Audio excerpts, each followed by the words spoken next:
Let's start.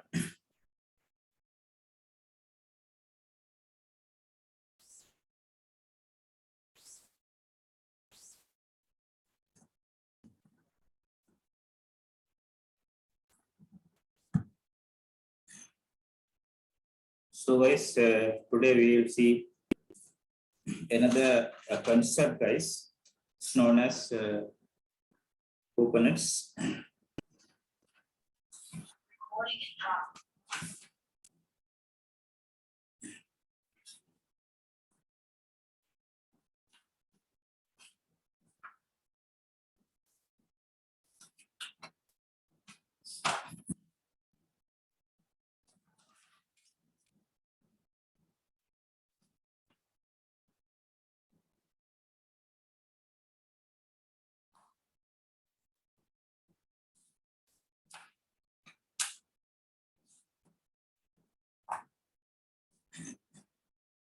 Another concept known as Kubernetes, right? Something like this, guys. Kubernetes. So it's a management software. So one of the Docker management software, like Swarm. Swarm, guys, we already learned, right? Swarm, guys, we already done. So these are the Docker management softwares.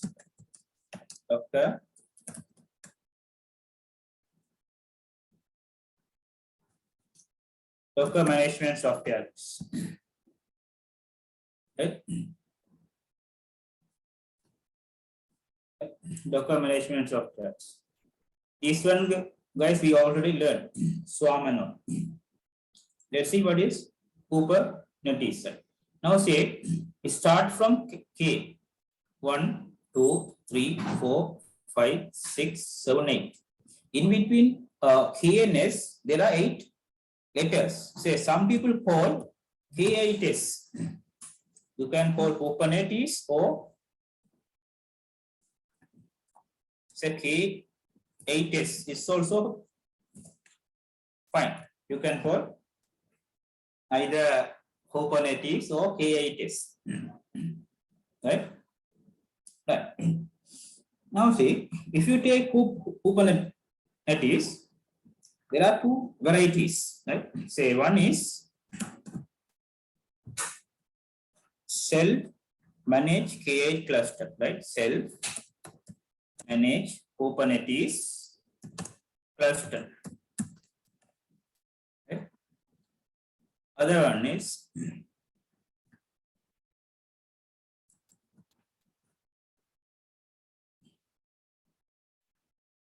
manage K8S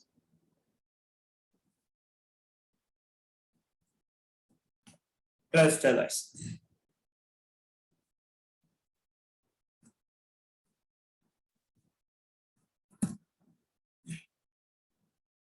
Manage K8S cluster. Say what is self-managed Kubernetes cluster and see what is managed Kubernetes cluster. Say example for self-managed K8 cluster are say Cube, ADM. Other one is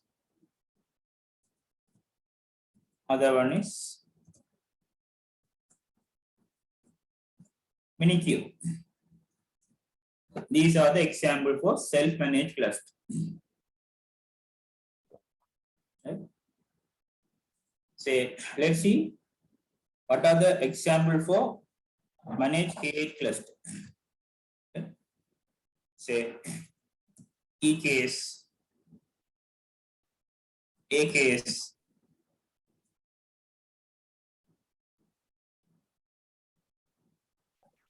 GK. Okay. These are the example for managed K8 cluster.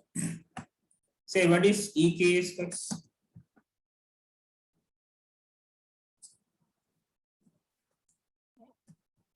Elastic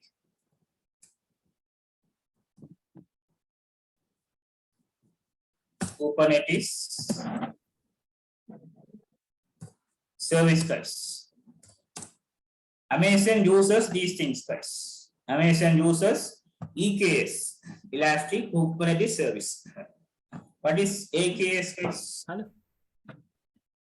Azure Kubernetes.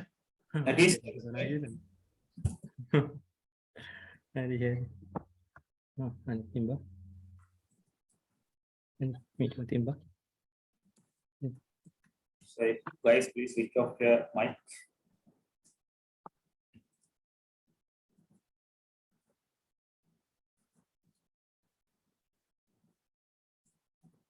Say it's Azure guys. Other one guys, other one. Other one is IBM Kubernetes engine, right? IBM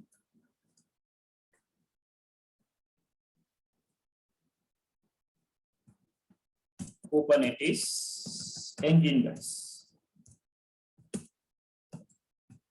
Engine, right? Say it's in IBM cloud. IBM cloud. This is in Amazon cloud. This one is in Azure cloud, right? So something like this, right? So if you go for the cloud, these are the Kubernetes, Kubernetes, right? Softwares. Elastic Kubernetes service, Azure Kubernetes service, IBM Kubernetes engine, right? We are going to study these things guys, or self-managed. Okay. Self-managed guys. Cube ADM and Minikube guys. Right. Say Cube ADM guys is also a cluster guys. Cluster. So we need minimum 3 computers or machine of 3 machines. So this is also cluster guys. Is also cluster. So need only one machine. One machine guys. Minikube is also cluster. Now see guys, is enough guys. One machine is enough guys. Why we need 3 PCs then? Why we need 3 PCs? Something like this Cube ADM. Right? Production guys, people go for this one guys, Cube ADM guys. Production environment. People prefer this one guys. This. The reason is guys.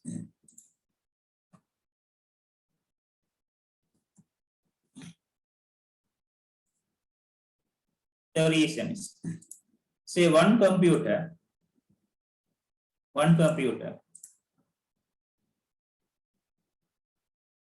So we can install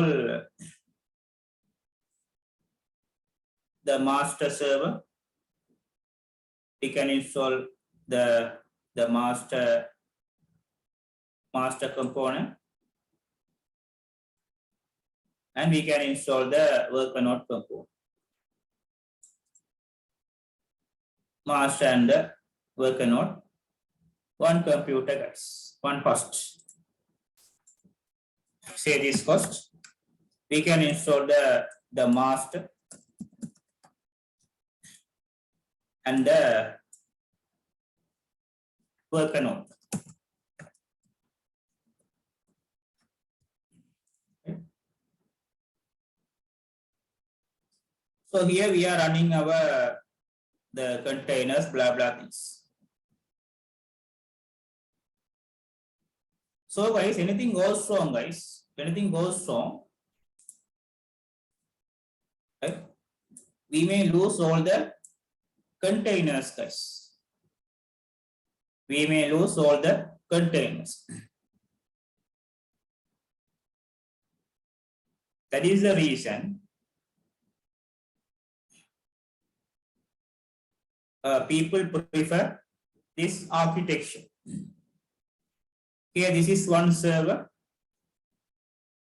This is one server. And here we have two worker nodes. Something like this, guys. Something like this.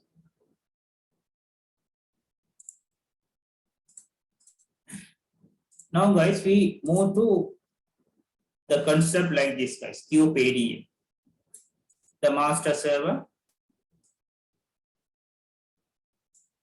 And these are the worker node, guys.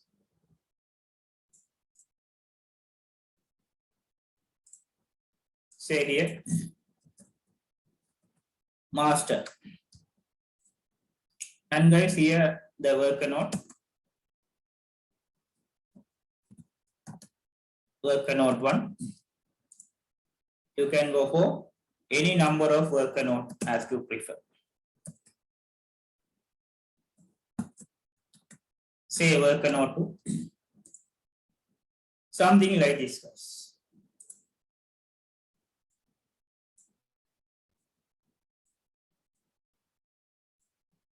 Something like this. Anything goes wrong, guys, still we can survive. Right? Still we can survive. That is the reason people prefer this architecture, guys. Okay. This architecture. Something like this.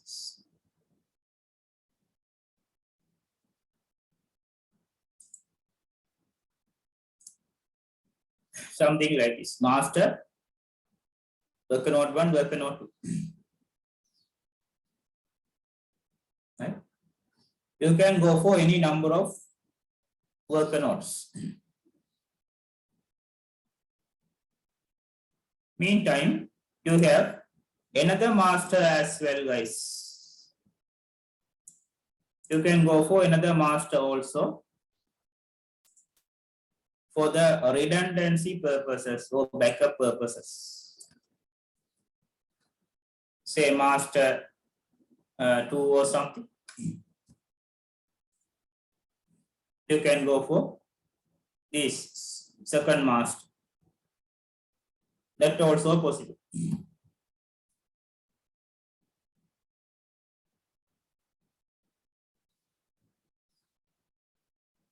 This is the management software, guys. This is the management software.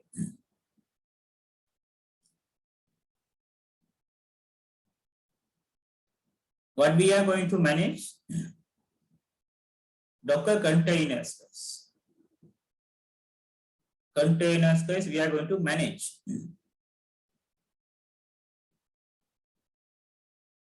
Right?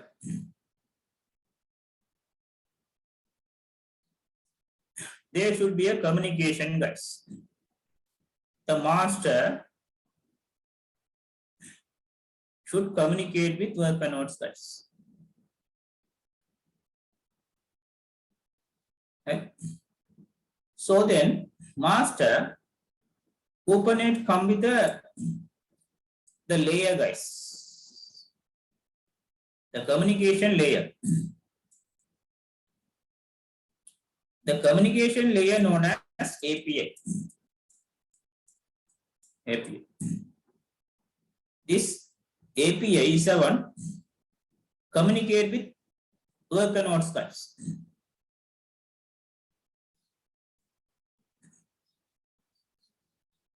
Right? Say you see here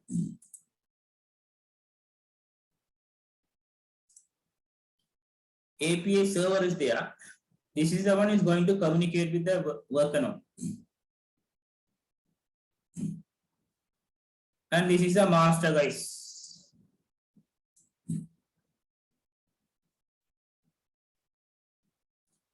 We can go for the CLI and a GUI as well.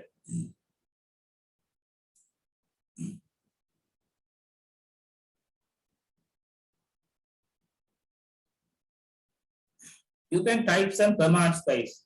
When you type the command goes to API, guys.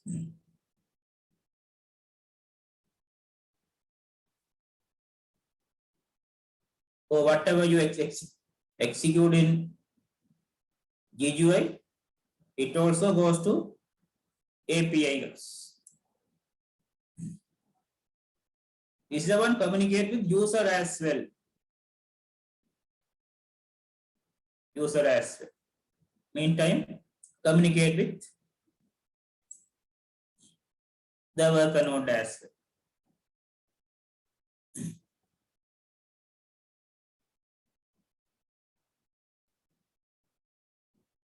And you see here, etcd, guys.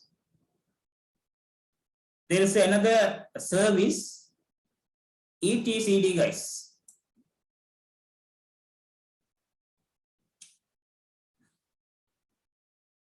In Linux, guys, what is etc?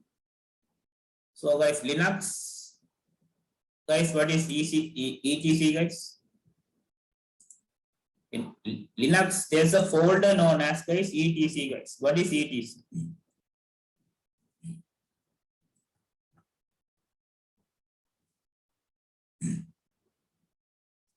Say root folder, home folder, USR folder, bin folder, spin folder, var folder, etc folder.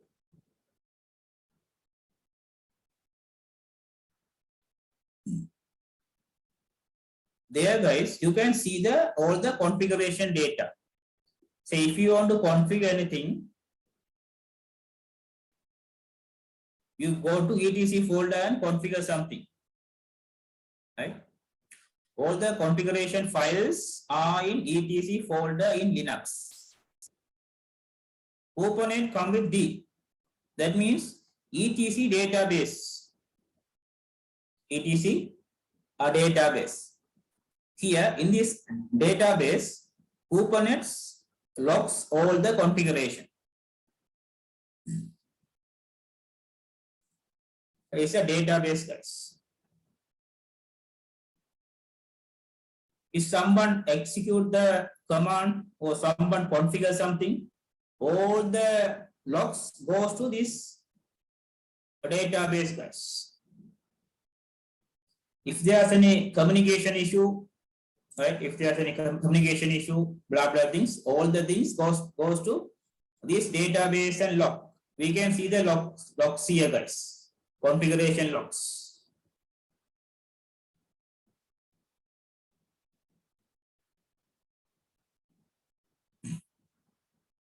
Yeah.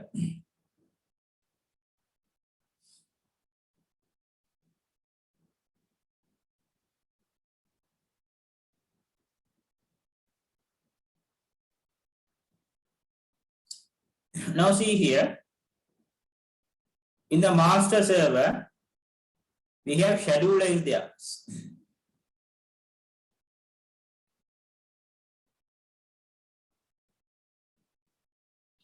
Okay. And here we have the controller managers there. So these are the components in master server, guys. Let's move to worker node, guys. Here we have kubelet and kubeproxy.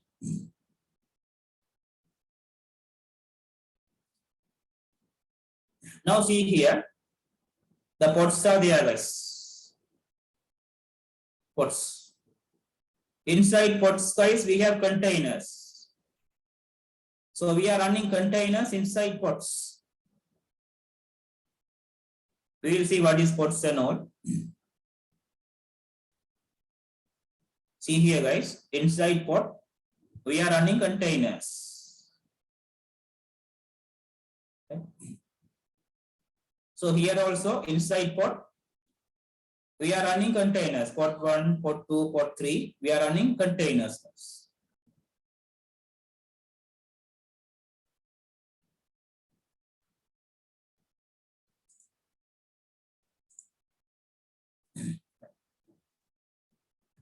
So here we have pods, guys. We call pods.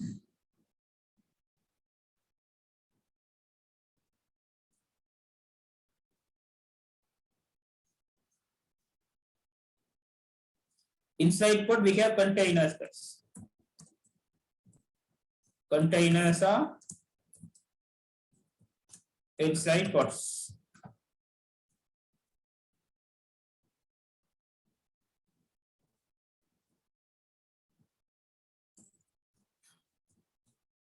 IP address assigned to pods, guys. IP address assigned to pods, not containers, guys.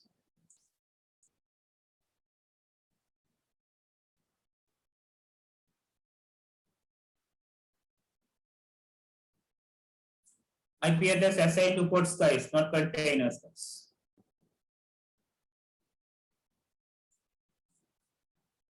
Right? Right? Here we have Kubernetes is there. Q proxy is there.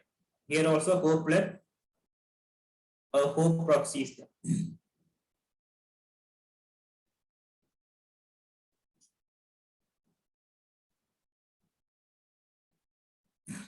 The Q proxy is going to manage the networking part, guys. Q proxy manages the networking part. Kubelet is an agent. Kubelet is an agent. Agent means this is the one is going to communicate with master, guys.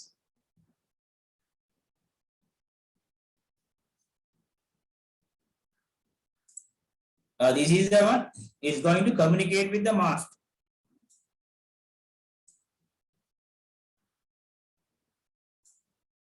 Agent. Kubelet is the agent, guys. Q proxy is manages the firewall, IP tables, and all the forwarding, right? Networking part, guys. Inside worker.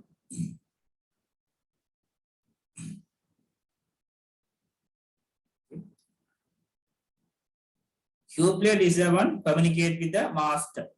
Master's API service. So these are the services, guys, services.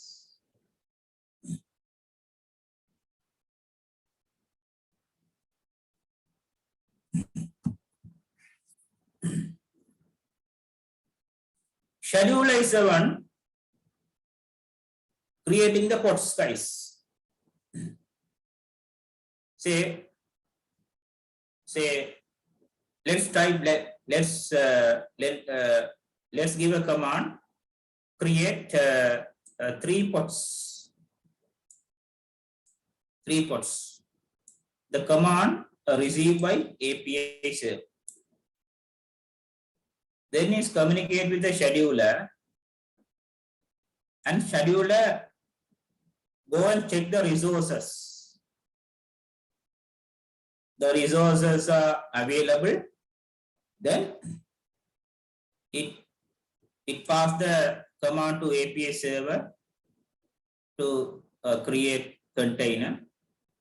Then this information pass to kubelet. Kubelet is going to create the pods.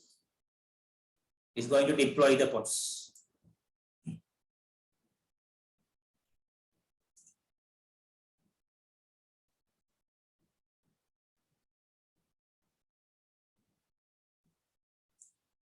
Right? scheduler is the one creating the pods and the container. Okay, is the one. So this one pass the instruction to API server. Then this information goes to Kubernetes. This is the one is going to create the pods and container inside worker node. Sometime guys, the pods has some health issues, right? So when the pods goes down, so this is the one inform here, API server. API server contact to the controller manager, right? This is the one is going to check the health of the pods, right? It's going to check the health of the pods. This one inform to scheduler, guys. There's a pod failure. Then this one give some instruction to API server to create some pods. Then this one the information pass to Kubernetes and create another pod.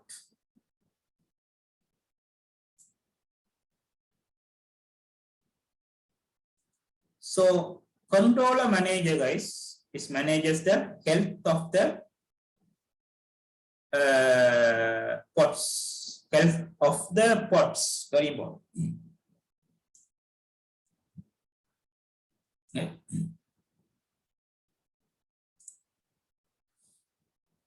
Right. Scheduler is the one create pods, guys. Is the one creating pods. How it creates? Gives the instruction to API server. How to create pods, number of pods, right? Then this information pass to kubelet. Then this one is going to deploy the pods and all. The scheduler is the one define the number of pods. The creation part. The creation part handled by schedulers.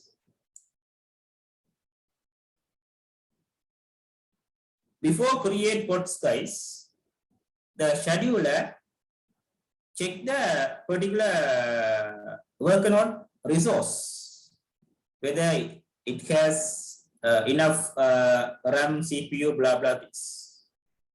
The resources are fine and good, then only scheduler is going to create the pods and containers. Pods and containers. It's a creator, guys, create.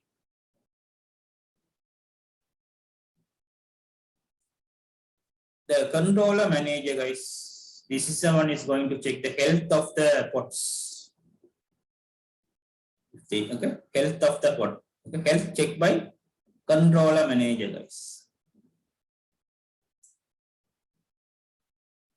Here we have all the log entries, guys. Here we have all the log entries.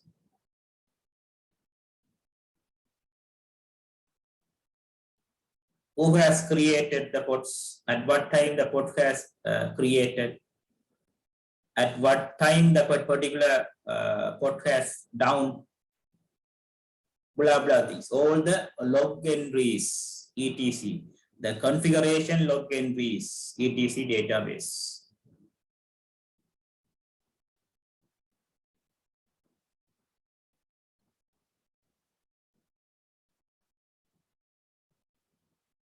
Right. So just these things just have a these things, guys. Say it's a cluster, guys. It's a cluster. Now see, guys, it's a cluster, guys, isn't it? more than 2 computers is a cluster, right?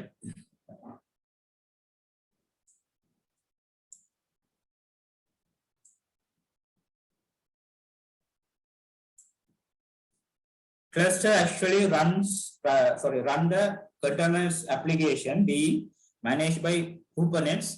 Cluster is a series of nodes connected together, guys. See, guys, series of nodes connected together. On node 1, on node 2, node 3, right? All these nodes are interconnected. By joining together, the node pool their resources, making the cluster much more powerful than individual machine it made up of. Right? Okay. Kubernetes moves pods around the cluster as nodes are added or removed. Now see, guys. So we can move these pods, guys. We can move these pods from here to here. So if you add another node, guys, if you add another node,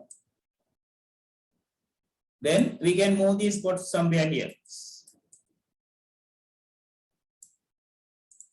Right? Right? Somewhere here, something like this, right?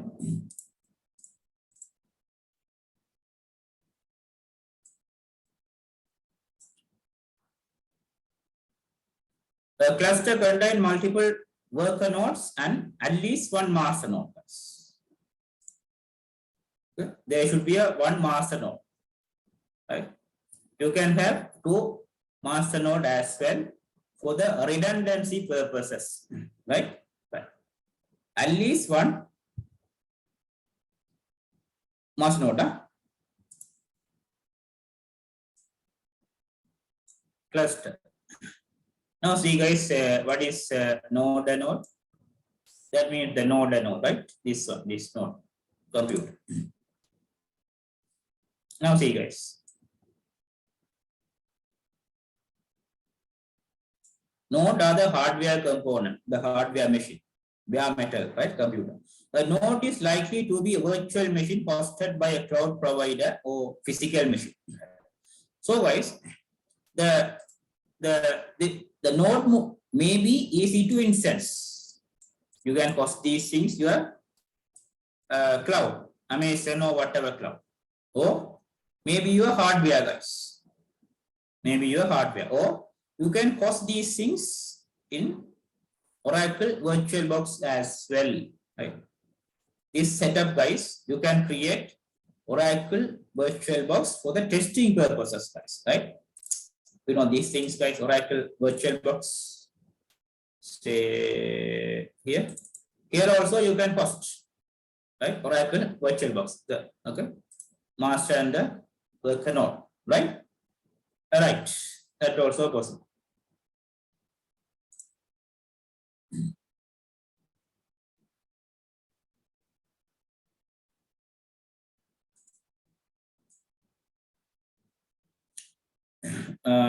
This is because the pods are constrained to any given machine at any given time. Blah, blah, blah. Okay. Here we have master and the worker node, guys. One machine should be master, guys. Others are worker nodes. The master is responsible for managing the cluster, guys. So, guys, we are running the commands here, guys. Master server, guys. We are running the commands and all. Right? So see, guys, the pods and the containers are here, guys. The pods and the containers are here, guys. Worker nodes. Or not master node, not master node. Right? Not master node. Here we are running only the commands and all, guys.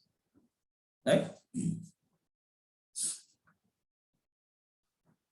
The pods and the containers are running in worker nodes, not master node, right? The master node will coordinate all the activity happening in your cluster, like scheduling applications, maintaining the desired state, scaling application, and rolling new updates. Right? At least one master node required. We need one master node, guys. Right? Minimum. Right. Worker node. Worker nodes are where pods are deployed. The pods and the containers are deployed in worker node, not master node. Kubernetes has a master slave architecture, so worker node is a slave, right? So we call this as slave, right? Slave.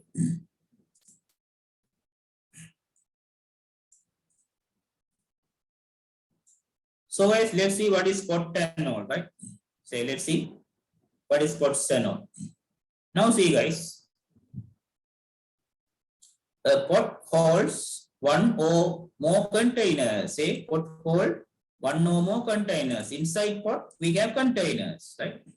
Pods are the simplest unit that exists with Kubernetes. This is why containers technically are in part of Kubernetes, as even single container called pod, right? Right. So sometimes, guys, inside pod. So guys, inside pod, guys, we have one container, guys. Sometimes we go for many containers. Many containers, right? Yeah. The outer layer is pod. Outer layer is pod. Inside we have the containers.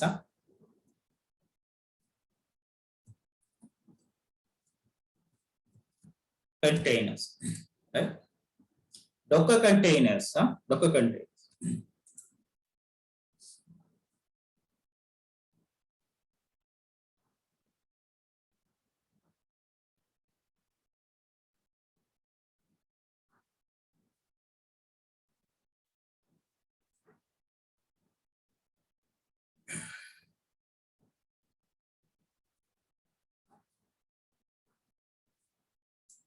So guys, here these containers are sharing the resources, guys. Are sharing the memory, CPU, okay, blah blah things. Sharing the resources, right?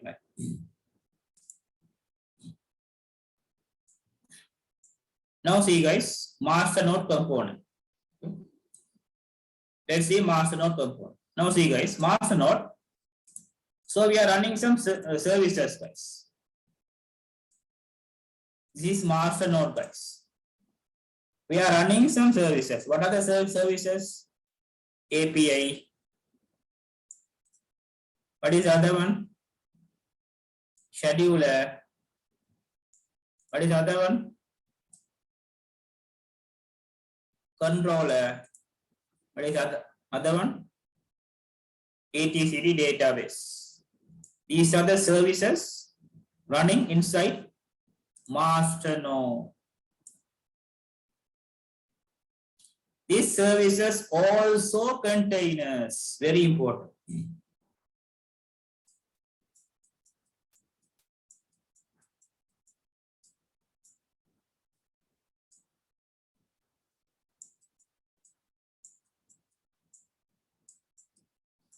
These services also containers, guys.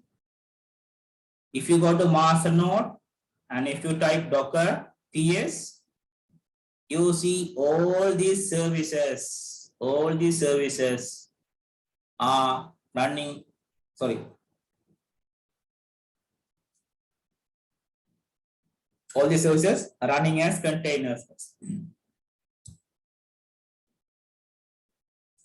So these services running as containers. Inside containers, API server is running. Inside other container, scheduler is running. Right? Other one, controller is running. Another one, etcd is one. These services running inside the containers, guys. Right?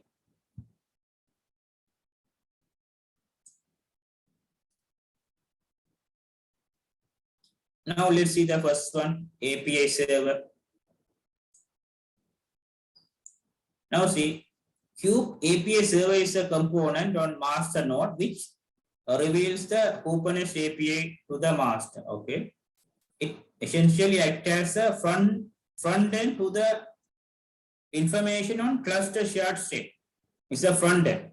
Okay, but whatever communications come from worker node, API is going to receive. Okay, provide a bridge between provides a bridge between API and other Kubernetes objects, right? The pods, controller services, right?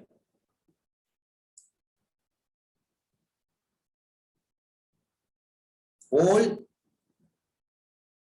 interaction between components goes through Kube API servers. Okay.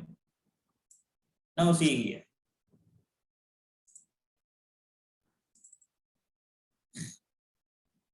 Now see here, API server 7 communicate with this one, guys. Right? Right? Right.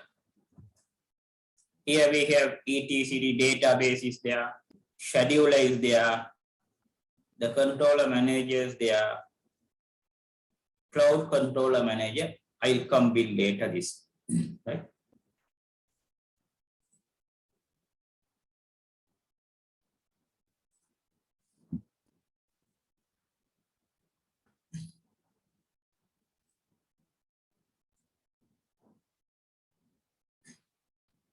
Now see guys. Now see guys.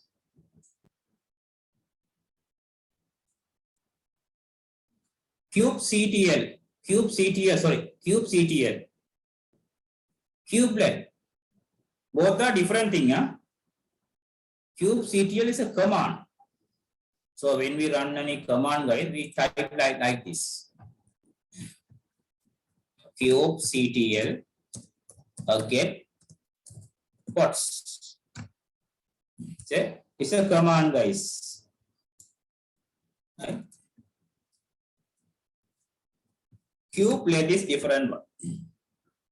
Kubelet is a service which is running inside worker node. Is running inside worker node, guys. Let's see what is kubelet.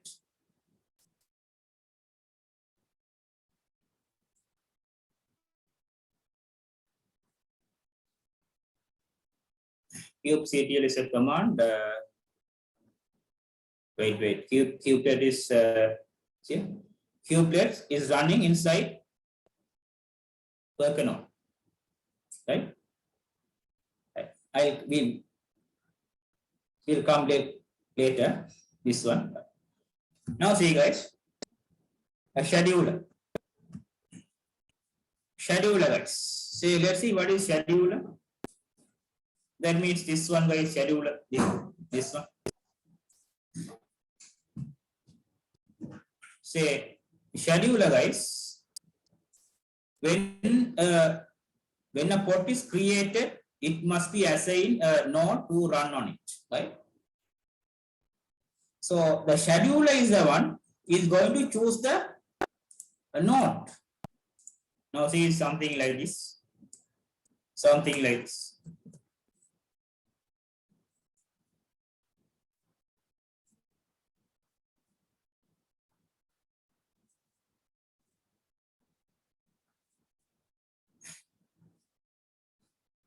So if there's any pod creation, scheduler service is the one is going to choose the node, whether the particular pod is running on this node or this node, node 1 or node 2.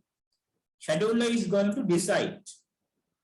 It will check the resources via API. It will check the resources via API. Right? right? And create the pods, right? The scheduler is the one going to make the decision whether the particular pod is going to sit, right? Clear? This one or this one, right?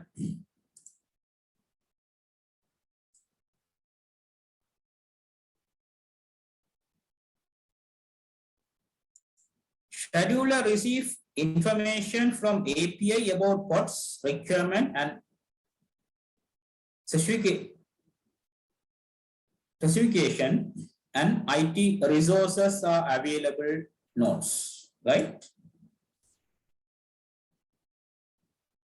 It will then assign each pod to an appropriate node, right? Okay. So it check the resources and create pods. If the scheduler cannot find a suitable or not, the pod remains unscheduled, right? And scheduler retrieves the process until the node becomes available. Now see guys, it's something else. Now see, a scheduler check this node. There's a requirement to create one pod. There's a requirement to create one pod. But scheduler go and check the resources. Okay. There's no resources or not enough resources. Then it waits. It waits. When the resources available, then it's go and create pods, guys. Right? Until that, the particular pod is unscheduled. Until that particular pod is unscheduled, guys. Right? Okay. Scheduler retrieves the process until the node becomes available. So the pod remains unscheduled, guys. The pod remains unscheduled.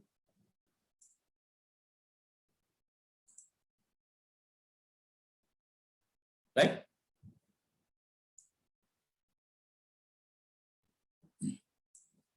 Next, guys, we'll see what is controller. Right? What is controller? Right? Controller service. Let's see, guys. A controller is a component on master node. Yes, okay. It sits inside master node, right? It works to move the application from its current state towards to the desired state. Right? Right. And this is the one is going to check the health. Right?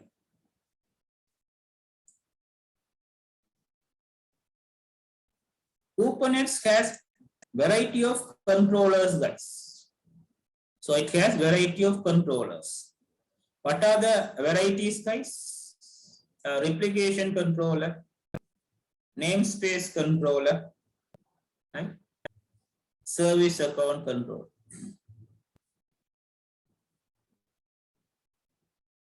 The replicate, right? Replication control. Replicate. That means replication means, guys, is something else. Now see, guys, the port 1 is there, guys. Another replica is running here, guys. Another port 1 replica is running another node. The port 2, guys, port 2 another replica is running somewhere here, guys. This is the one is going to manage the replication. Port 3, replication. Right? Replication. So there, okay. Now see, guys. So it has 3 controllers, guys. One is replication control. Other one is namespace control. Now see, let me show you what is namespace control. Now see this one.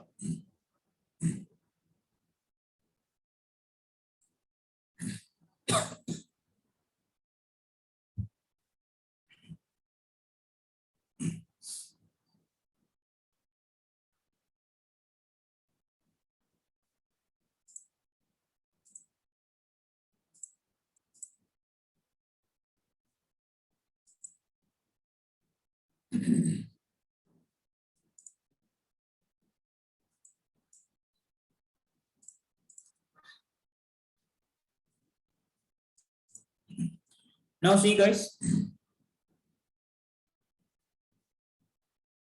namespace controller. Now see guys, there's a deployment is there. What is the deployment name? Web server deployment. Now see guys, there's a replica set is there. We'll learn today what is replica set and all. Replica set. Now see guys, web server, something like this guys. See the name? First deployment name, then what guys? Then replica set name. Now you see here pods are here guys. See the pod name. First deployment name.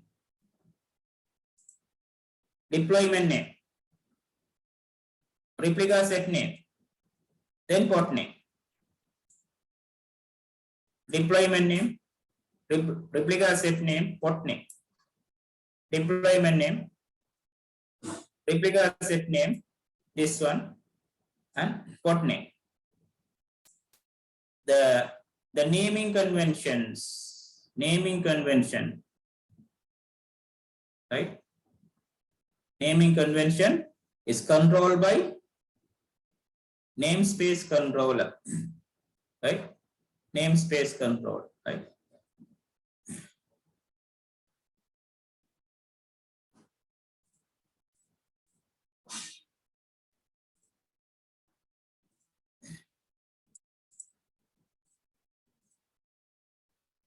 Namespace control. Service account controller guys. These are the services guys. See?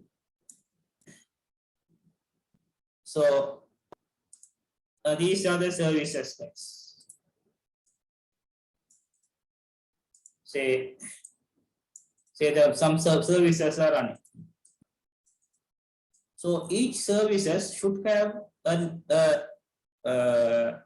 user guys, username, right?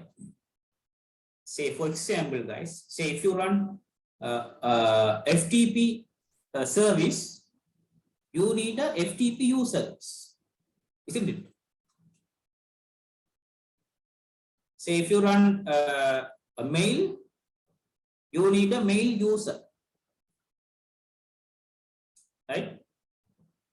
Say if you run what they call DHCP, you need a DHCP user.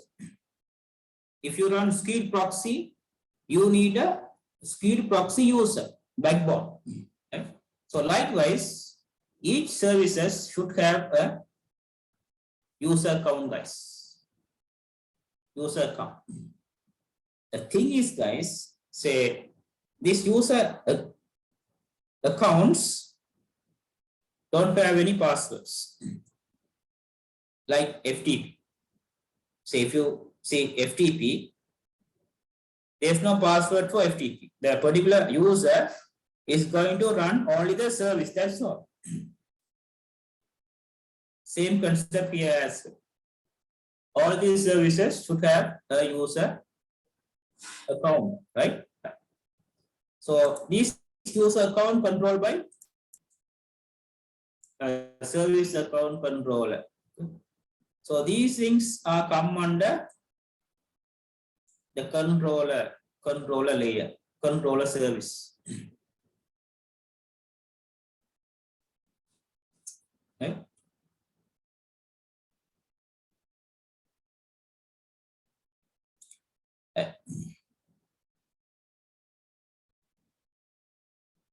We'll come this one later. This one. Now see, finally, etcd guys is a locked a database lock. Now see guys, etcd guys. This service, etcd guys.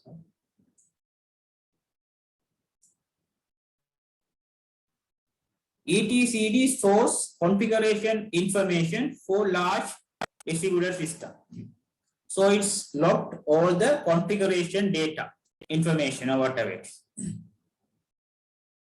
Kubernetes uses etcd as a key value store for configuration management and service discovery. Right?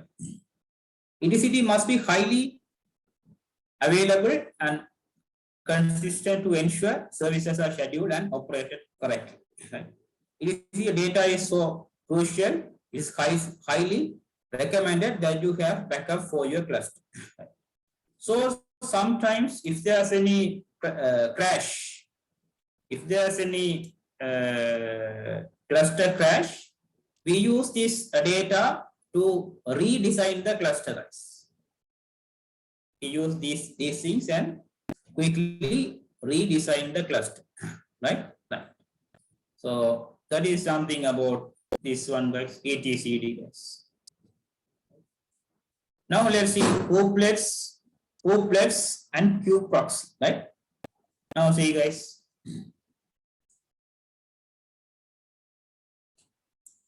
So we learn pods, right? Kubelet.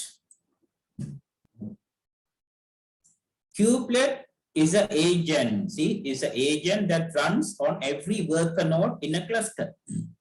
It's an agent. Communicate with the master. Right? This is an important component because it receives instruction from master node. So this one is sits inside worker node. This is the one is going to receive instruction from masters. The kubelets essentially runs the pods. Right? This is the one deploy the pods guys. So this is the one gets some instruction from. And this is the one guys. Here. So this is a kubelet. This is the one, it gets instruction from the scheduler. Say guys, it passes these things information to API server.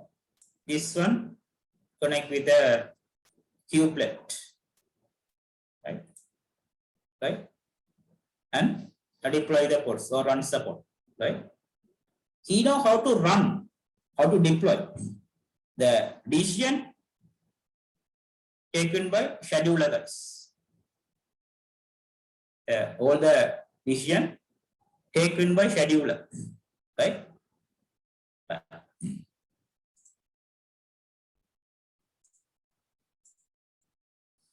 The kubelet essentially runs the pod, okay. It ensures that all containers are running in a pod, that these pods are healthy and running at the correct point in time, right? Okay.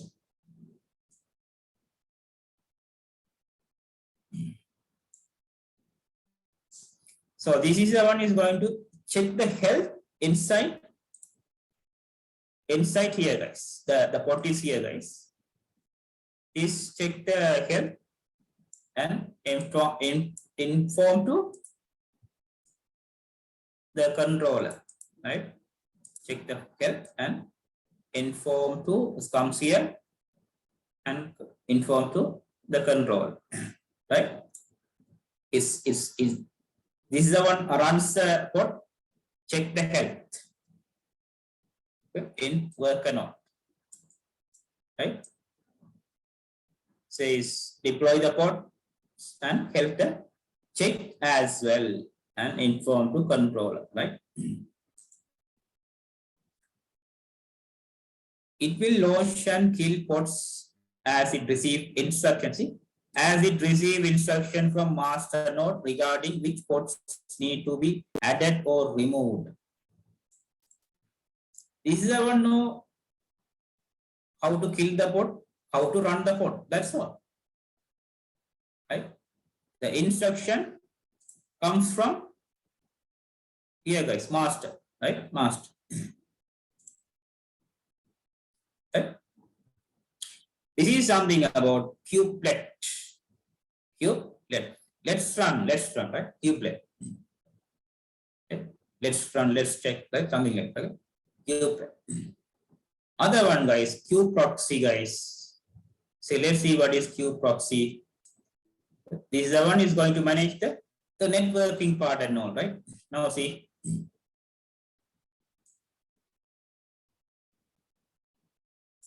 Kubeproxy. Kubeproxy is a Kubernetes network proxy. It is a service that runs every node and handles request forwarding. Right? This is the one is going to forward the requests. Right? The main job of kubeproxy is setting up IP tables roles. What is IP tables, guys? What is IP table? For Linux, there's a firewall known as IP tables, guys. There's a default firewall known as IP tables. Okay. There we can create rules, right? Kubeproxy is the one automatically create some rules using IP tables, right? Is a Linux default firewall IP tables. This deals with fact that different ports will have different IP addresses and allow you to connect to any. This is important for enabling load balance, right? So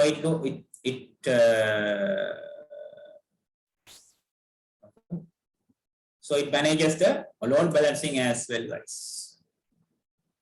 That means networking part. So this proxy, kubeproxy, is manages the networking part. Set the firewall rules, configure load balancing as well. Inside worker node. Okay. Worker node.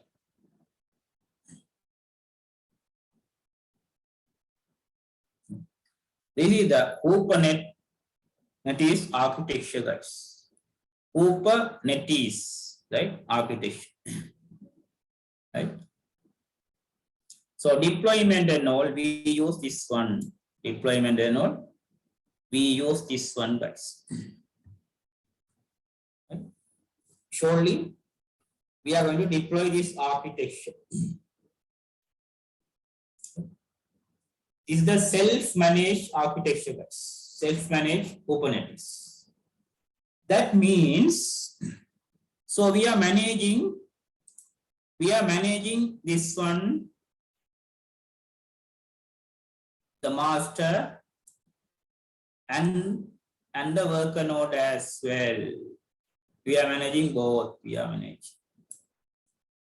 On the other hand, say if you go for any cloud vendors, this part, the master part, is managed by the cloud vendor, maybe the Amazon, Azure, or IBM.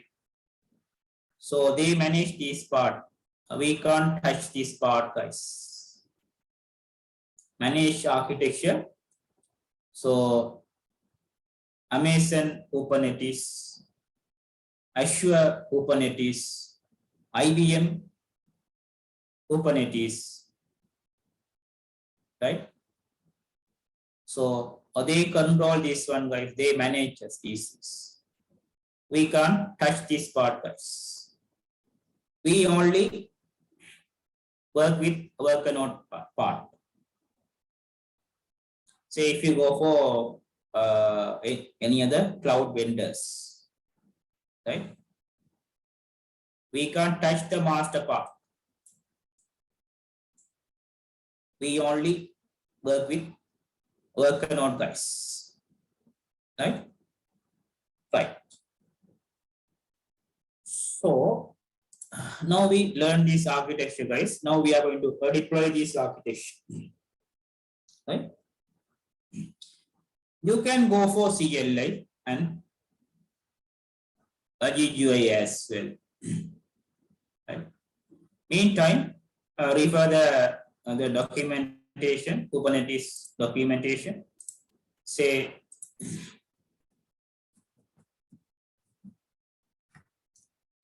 Kubernetes documentation.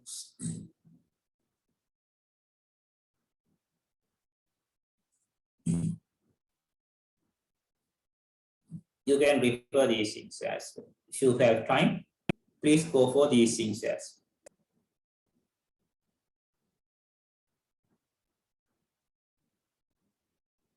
You can see some tutorials here.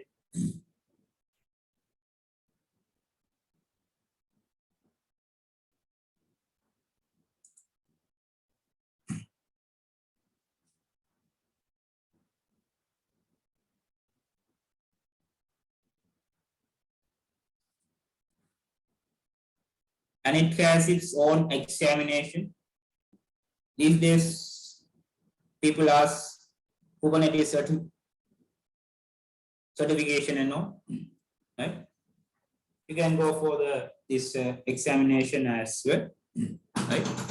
You can see some case studies here. You can see some case studies, blah, blah things, right?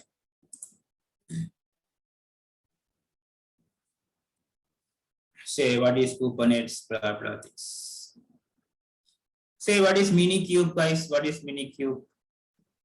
Say if you want to deploy the architecture in one machine. Say guys, if you want to deploy the Kubernetes architecture in one computer, use the software known as Minikube. Minikube is a software we use to deploy the master server and the worker node in one computer. Right? Say we are going to use Kube ADM for the clustering and all, right?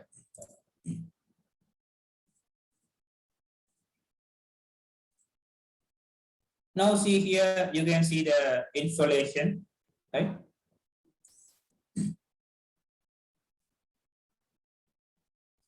You can see the installation and blah, blah, right? Okay, guys, let's start the installation part, right? So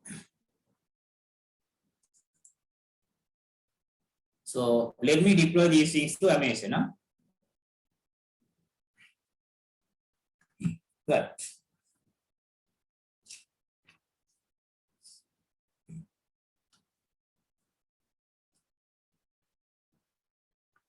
So guys, give me a second.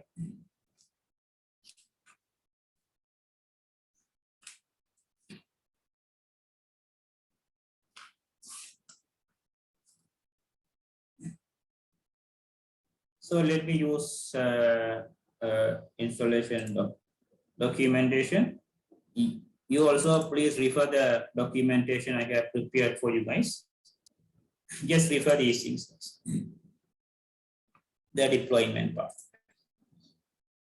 It's a one-time work, guys. One-time work. One-time work. So here, guys. So better to go for 4 GB RAM. Right? 4 GB RAM. Master. Worker node 2 GB is now. Right? You're going to see the installation requirement. These are the installation steps, guys. Just follow the installation step. So when you install, better to switch off the swap memory, guys. Swap memory. Switch off swap memory. Right? Now see, guys, you have to install Docker runtime. That means, guys, all these computers, guys, all these master and the worker node, you have to install a Docker runtime, guys. Docker, right? The Docker layer. Why we need Docker layer, guys? Why we need Docker layer? So since it's the management software, here we are going to run the containers, guys. API container, API service. Scheduler container, scheduler service. etcd container, etc service. Right? So you need the Docker software, right? Okay. All these machines run a Docker software. Right? Say, guys, kubelet is also the container. Kubeproxy also one container.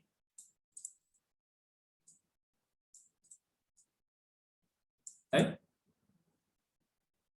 All these services are running as a container. Running as containers. All these services running as containers. Clear? That's the reason we need Docker all our nodes. Right? Then install Kubernetes. Right? All the machines. So this is the one you run in master node only for master node. Initiate the Kubernetes, say kube adm init. Swarm also we run a command like this one, guys. Initialize a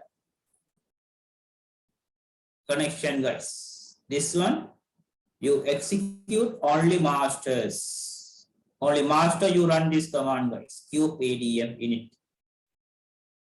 Once you run this command, it will create a token. Right? So you use the token to connect the worker node, guys. Use the token and connect with the worker node. Right?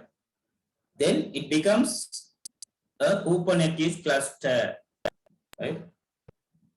Then it becomes Kubernetes cluster, guys. Right? Right. Let's start the demonstration. So, guys, first of all, we need 3 machines. Let me go for 4 GB RAM, right? So, guys, what you can do is you can use this as well, cloud, or you can use physical computer, or use Oracle VirtualBox. That's also fine. But master server, go for 4 GB RAM. Right? Worker node, go for 2 GB RAM. That means 4 plus 2 plus 2, you need 8 GB RAM. Right? So let me go with Amazon, guys. Let me deploy 3 computers, right?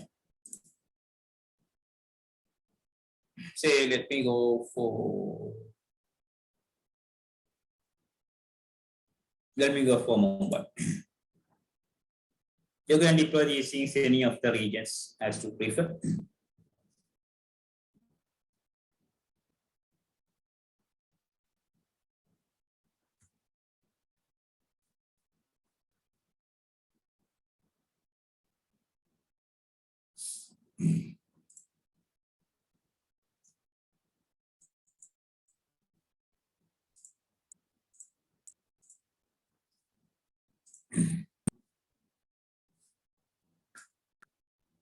Thing is, guys, let's choose the T2 medium.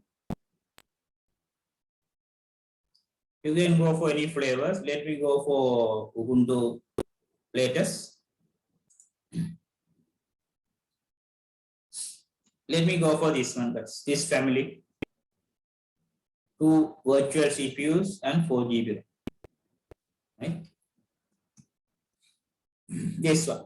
But Amazon is going to charge for this one, guys, per hour, per machine. Amazon is going to charge $0.01, I think, right? Yes. Once we test these things, then we quickly delete these machines, right? Let me go for this one, guys, T2 medium. Right? This one is free, guys. This one is free. This one, Amazon is going to charge for this. Say T2 family is a type and 2 virtual CPUs and 4 GB byte RAM. And this is the storage type, EBS storage type, and blah blah this. Right? Let me go for this one. So let me go for 3 machines, 3 computers. So I would like to update this computer. So write a shell script, something like this. Bin dash apt update -y. So and what else? Okay. You can pass any user data here. Right. Say add storage. Let me go for 10. Don't pass beyond 30 GB. Say if you go for more than 30 GB, then Amazon is going to charge. Right? Let me go for each 10, each 10.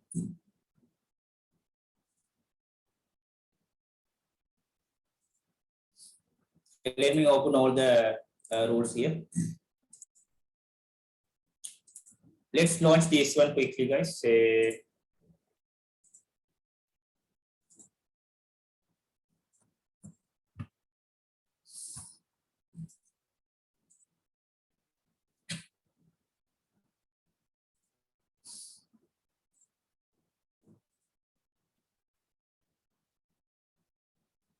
now here, guys, we are launching these instances.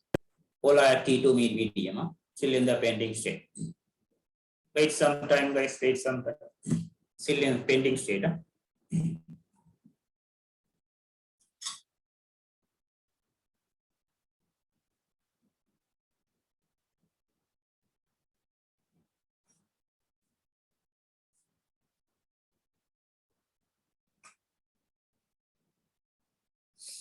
So this is master one. Just put a master server. Master say save. This is our worker node 1, worker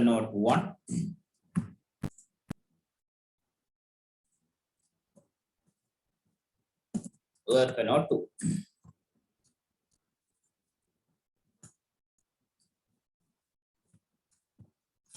Worker node 2, just put the name like this.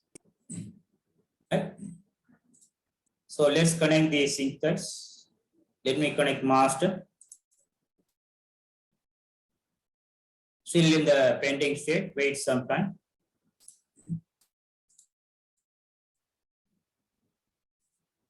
Now it's okay, right? Running state. Let me connect master. To use Putty or any other software to connect.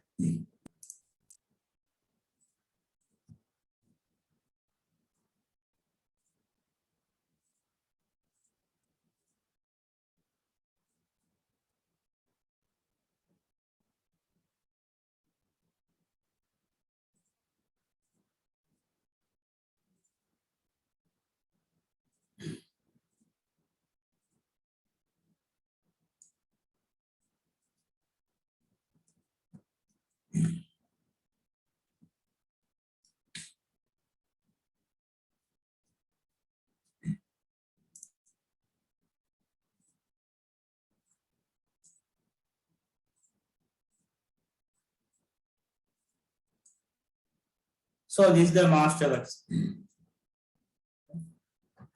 Say sudo s2. Say first of all, guys, let me change the name. Say see guys, the name is something like this, guys. Name is something like this. Let's change the name, right? Let's change the name, right? Change as master, right? So what you can do is, yeah, this is the command, guys, to change the name. Go to Amazon and type change EC2 instance name. There you can find some documentation. Okay. This is the command, guys, to change the name. First name CTL, set first, blah blah things. Set the name. Right? These are in Amazon documentation. You can easily find. Let me copy here. Go to my computer. The master one.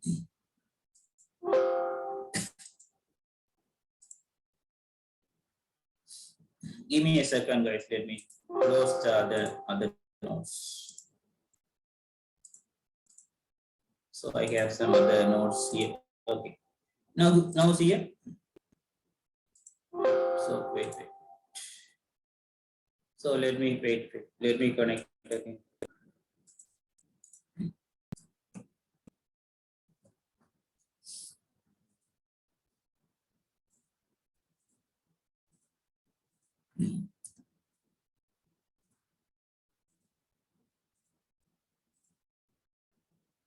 Now give me a second. I'll come to your question.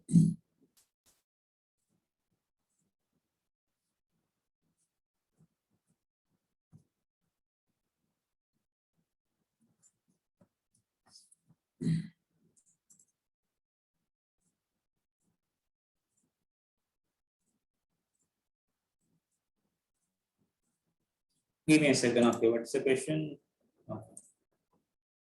For the server you launch now, Amazon will start for.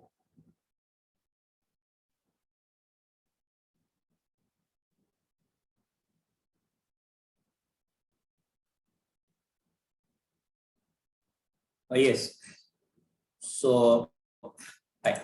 Now, guys, yes. Now I launched on-demand instances. On-demand instance. Amazon charge hourly, right? I just launch on-demand instance. The instance known as, guys, on-demand instance. Amazon charge per hour. The second question is, what is the root password? Yeah. Root password. Okay, what you can do is just type EC2 user.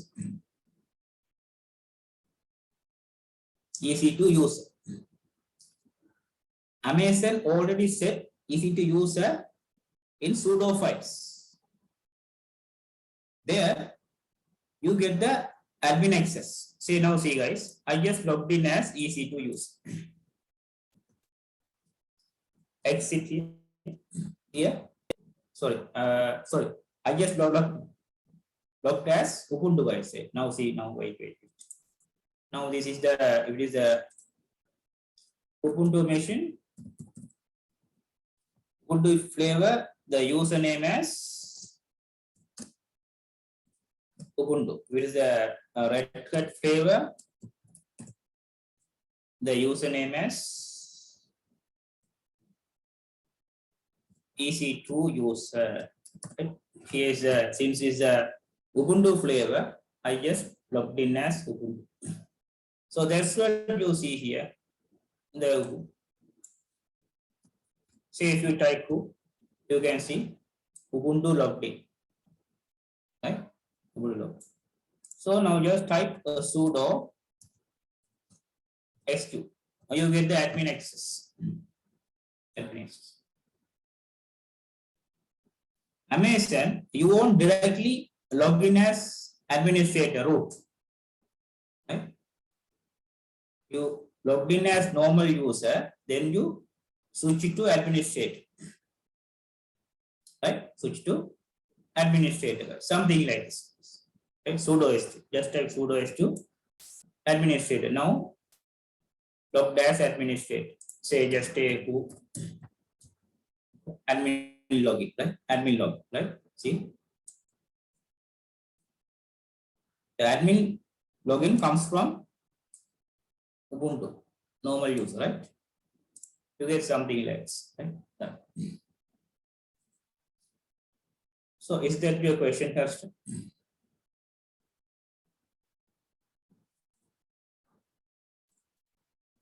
All right. Okay. Okay, fine. Now see guys. Now see guys. So we are here. We are here. Right. So meantime, let me change the computer name, guys. See the name, guys. Name is something like this, guys. Say type host name and see. Host name. Name is something like this, guys. So better to change the name. So what you can do is just copy and paste the command. Copy the command. Go to your console and paste it over. So here, what is the host name we are going to set? Set host name. So it's a master one. And just type master, say master, enter. Then restart the computer. So if you restart only, particular name get activated, right? That is the reason I am restarting the machine. Init 6, restart. Same goes to other machines as well, right? Quickly, let me connect other computer and change the name as worker nodes, right? This one is worker node 1, other one is worker node 2, right?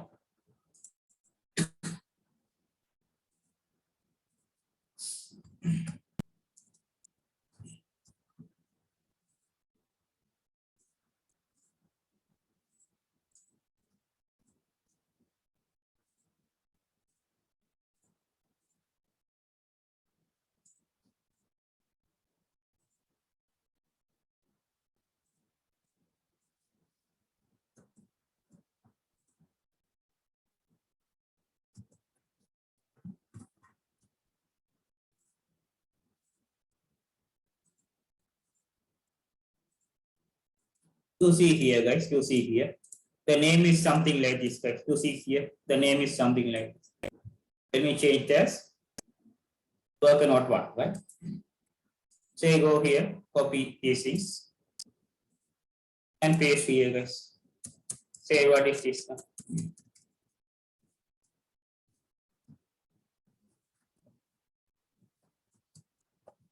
Say worker node 1, enter.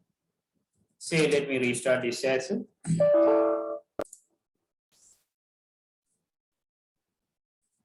Same goes to other worker node as well.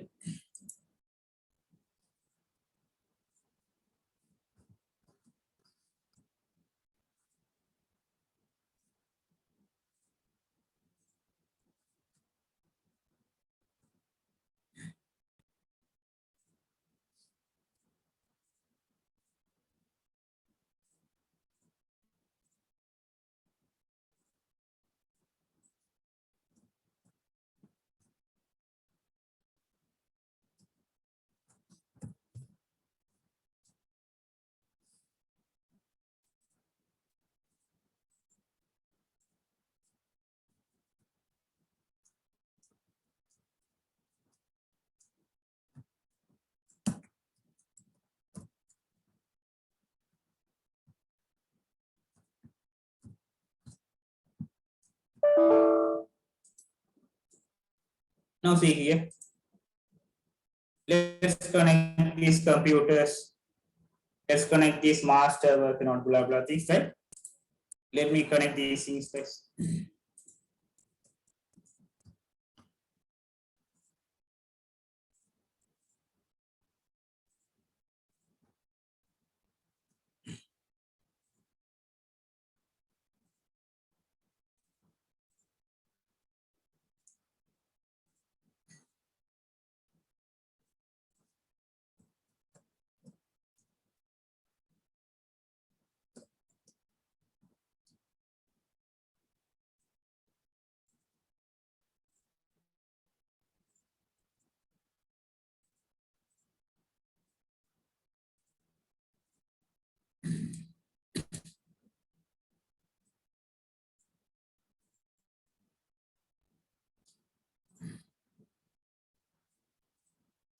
Now you see here the master. So it is master now, right? Say just type host name. This is the master server. Master server.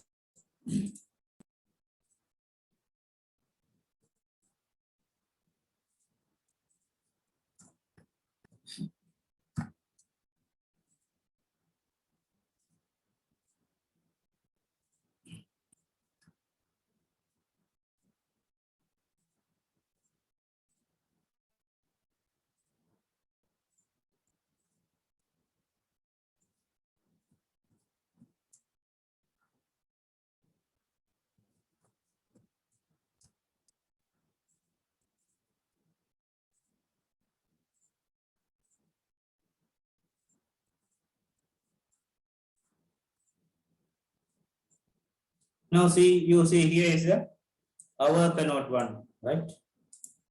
So let's connect other one.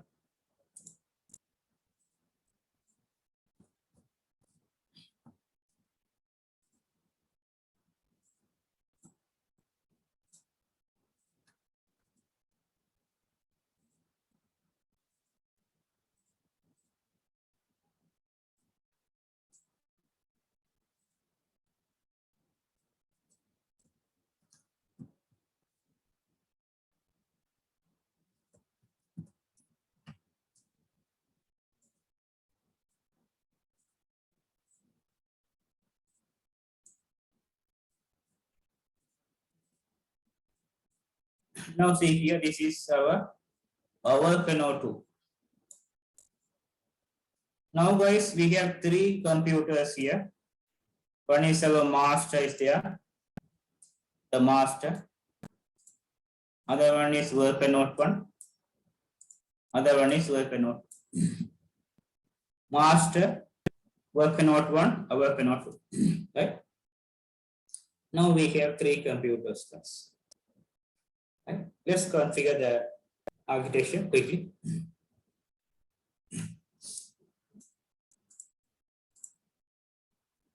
Just copy and paste these commands, guys. Just copy and paste. First of all, update the instances. Just copy and paste.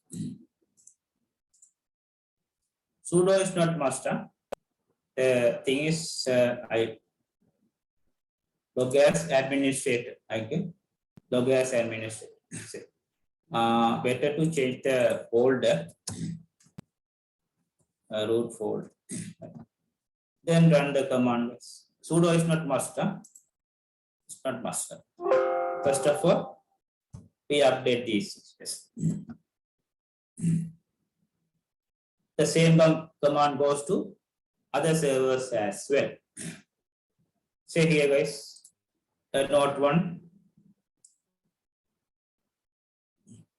Just cd. Let me change the root.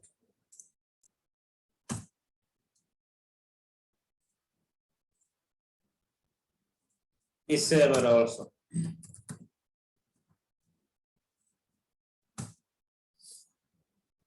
So it's this one done. Now see, guys, it's done. Now see. Now change the root. Change the root. We already root. So just run these things. All these servers, all the nodes. Master. Then goes to the other servers as well. Then this source.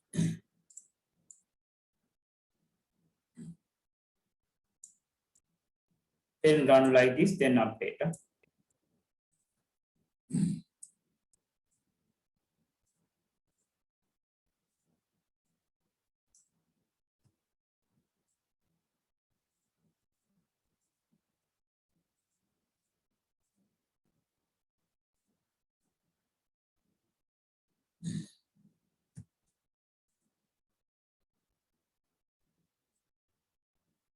You can type like this without sudo also, okay, right?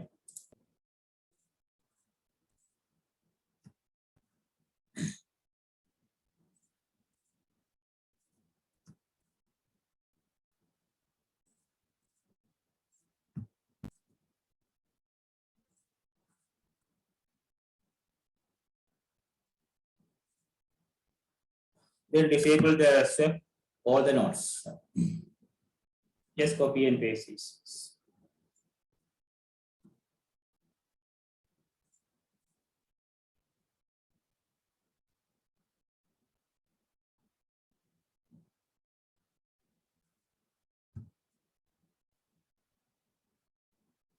Wait. Let me this command. Let me run one by one. No? One by one.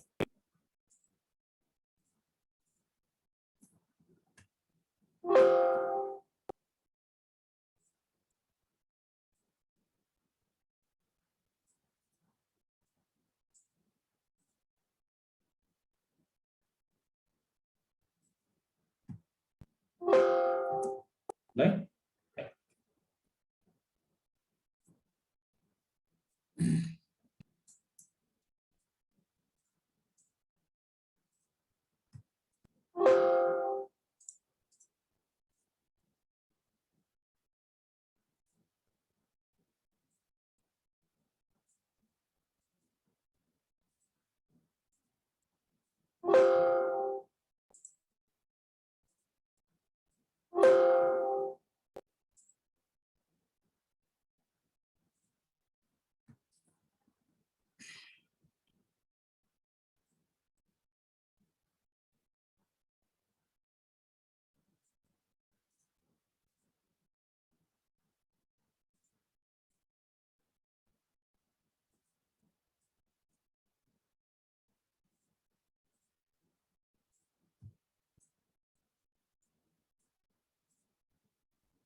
There's a question here. Yeah, the swap is something like this, guys.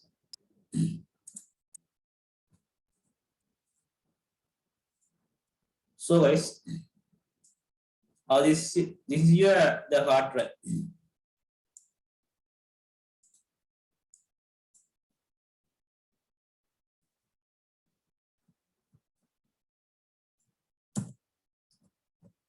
Hard drive. This is your RAM size.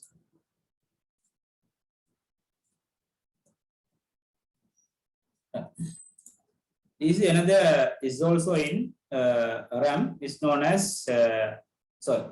This one is in hard drive. Right? There's another these things known as the swap.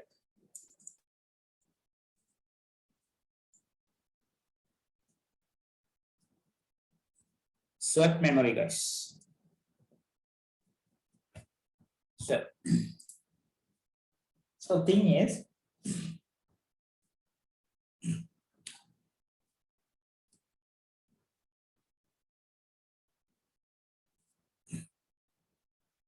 so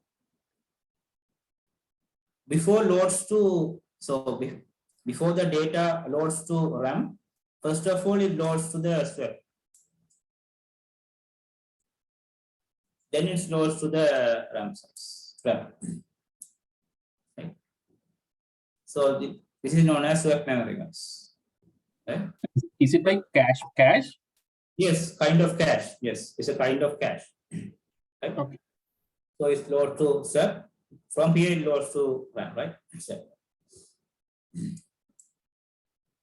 right. Now install this one.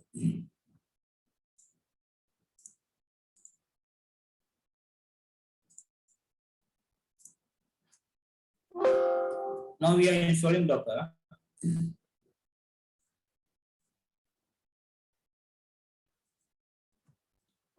All the machines.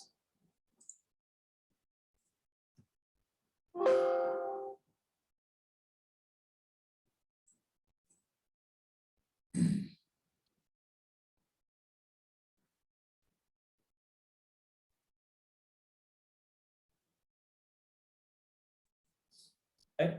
Now see guys, let's add these things.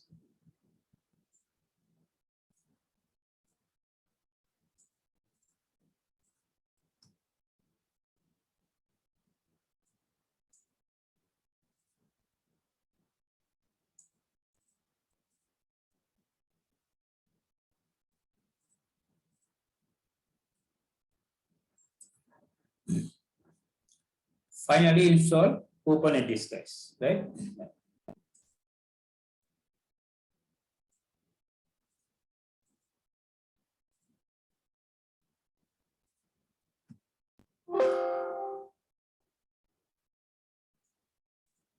Now we are installing Kubernetes, all these nodes, all these three nodes. Huh?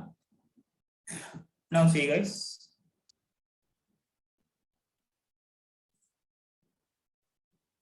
Then let's start the service. Say, guys, let's start the service. Huh? All these machines.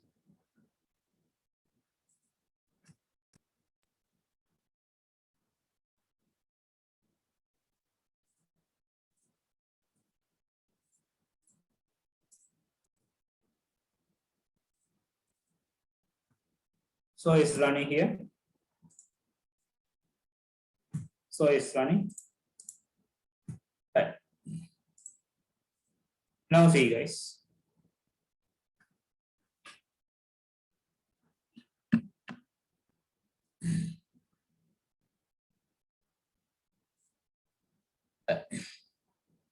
So if you install these things in cloud, right? Amazon or Azure, you have to set a small configuration, right? So what you can do is this is the configuration. You just come here and access this link, access this links and set the particular configuration. Huh? If you go for cloud, so if you go for these things, the physical machines or Oracle VirtualBox, this one is not must, right? Right. Say, let me access this one, this site, and copy and paste the particular configuration.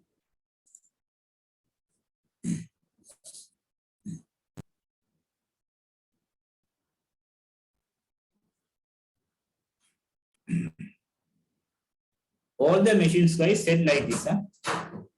All the machines set like this. Right? Just go to this file and put this configuration and restart the services. Right? This is the site, guys.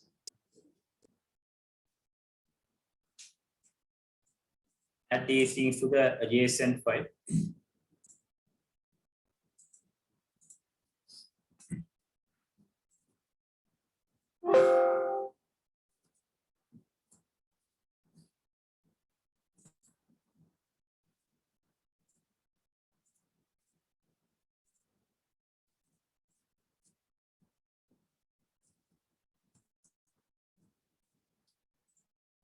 And restart the services, copy and paste these.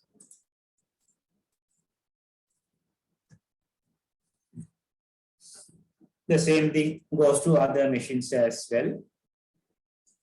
So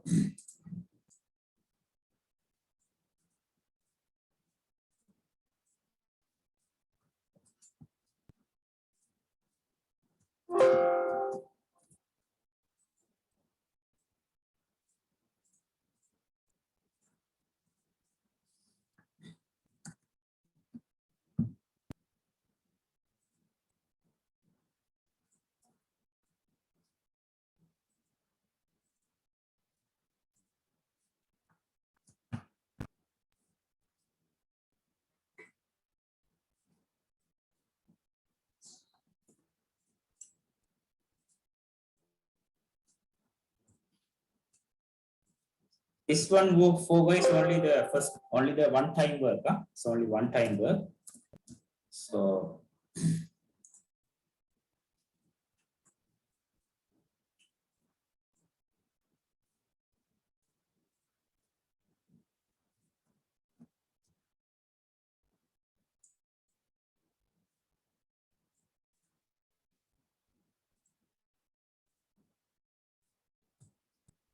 right. Now we have done this. Now guys,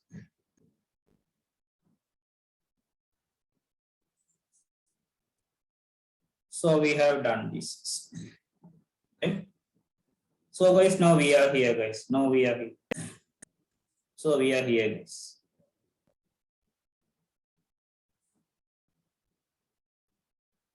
Now see,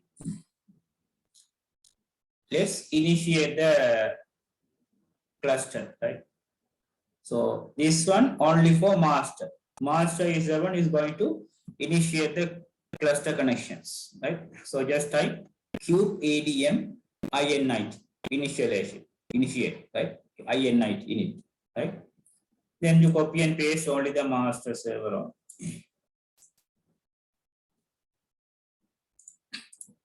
Go to the master server and type cube ADM. Initialize the cluster. Cube ADM in admin, right? init, right? So enter here, guys. Now we are initializing the cluster. Oh, shit. I think something missing here.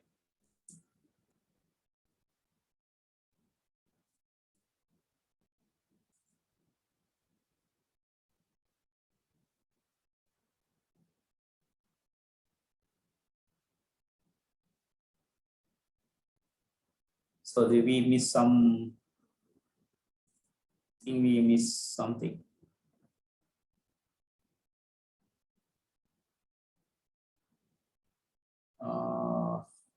Anyway, we'll see this one. Wait some time. I think we got a warning message.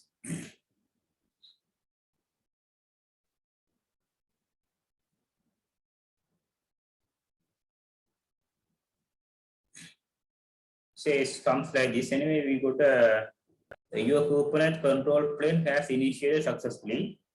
So we got a message like this. So meantime, guys, so we got something.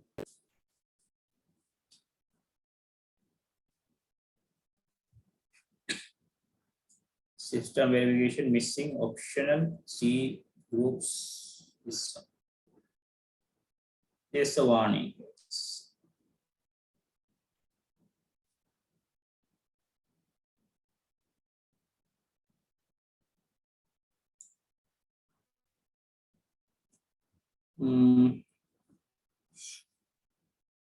Okay. Now see here. Anyway, we'll check the issue. To start using your cluster, you need to run the following as a regular use. Okay. So you just copy and paste these things. Alternatively, if you are logged in as administrator, run this command. Okay. So guys, if you logged in as normal user, say exit. If you logged in as normal user, run these commands. If you logged in as administrator, right? If you logged in as administrator root, then run this command in master server. On the other hand,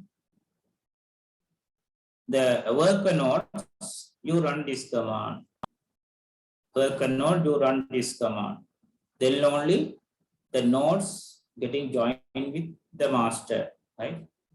Here, guys, say QPDM join is a master server IP address, blah blah things. So it's a token, guys. It's a token generated by the master server, right? So my worry is about the warning message. So let's anyway we'll check the issue. There's a warning of it, right? So what I can do is, if you logged in as administrator, this command is enough. If you logged in as normal user, a regular user, just go for this command, right? So what I can do is, let me, okay. So here my role is this command, guys. The thing is, I logged in as administrator. Anyway, let me type both commands. Let's say, let me type both. Right? Let me type both. They should be in the master server. They should be in the master server. Anyway, let me check one more time if there's any of these things. So guys, did we start these services? Let me check.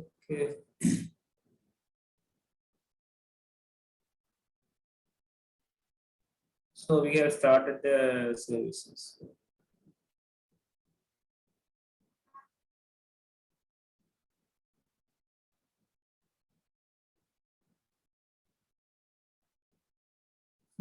Anyway, let me restart these services. I have feeling on these things.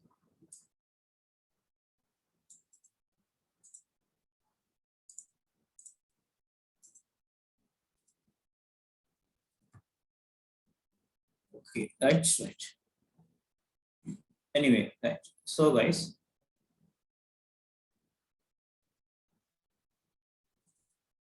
so we are here, right? Just type like this. Okay? Then then you run these things. Okay, this is a add-on, right? This add-on. Just type this add-on as well, right?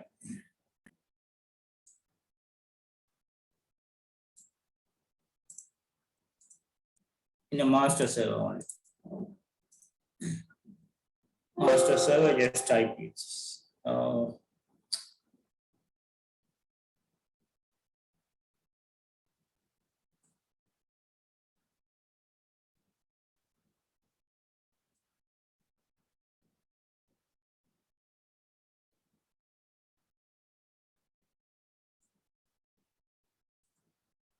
The connection server was refused. Okay.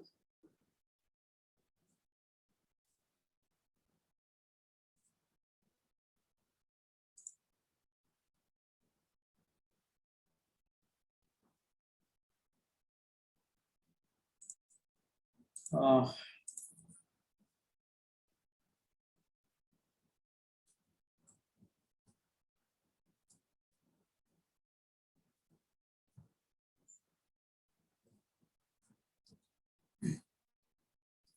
so then we have to do it again. Anyway, we'll see, right? So,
Give me a second, guys. Let me check the IP tables. These things. Maybe the issue. Let me try one by one.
Now see, wait.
Give me a second, guys. Let me check.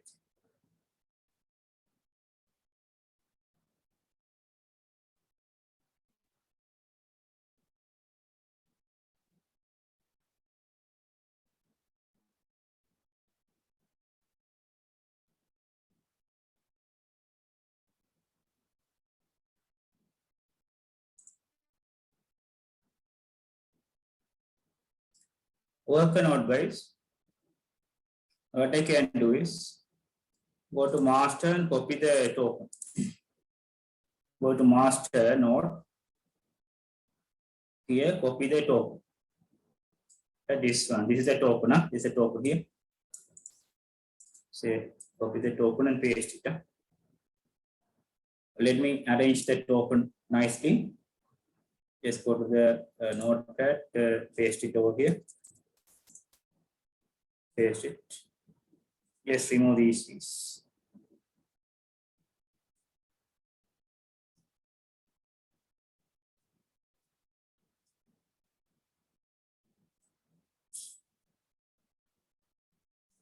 So you just copy these things and paste it to your worker node. Right. So it's end up with E44. Go and check E44. Then go to your worker node and paste these things. Worker node and paste these. Okay. This is your worker node one and paste these things and try to connect these things with the master, right? Wait. Let me copy again.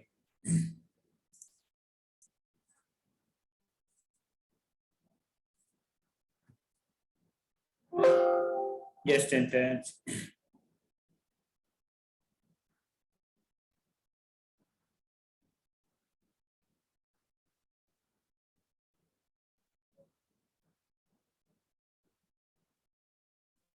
Wait some time. Oh, now this node has joined the clusters. Cluster. It's saying the worker node has joined with the cluster. The same command goes to the other cluster as well. Right? Same command goes to the other worker node as well. Just copy and paste this. Enter.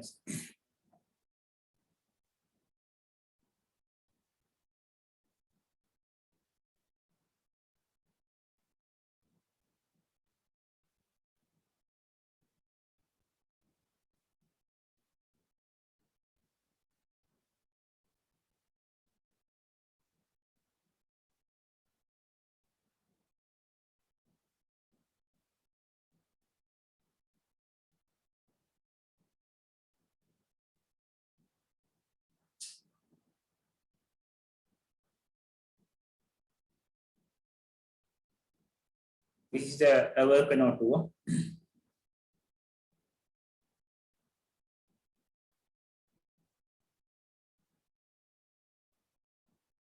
The timeout is there. This one, okay. This one says this node has joined the cluster, right? Okay.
Wait some time. The worker node 2 has some issue.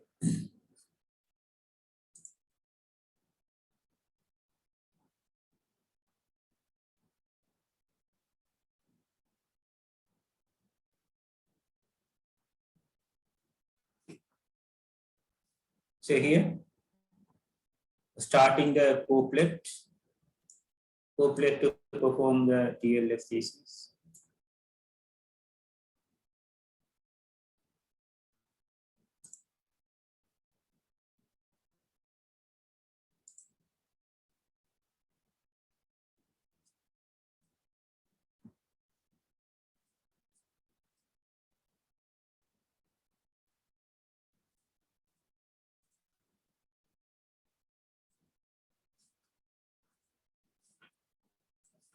So meantime, guys, let me go to master node and type like this. Master node, just type kubectl get nodes.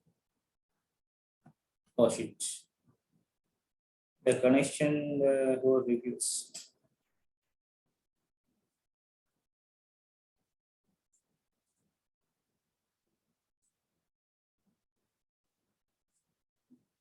So guys, is wait some time.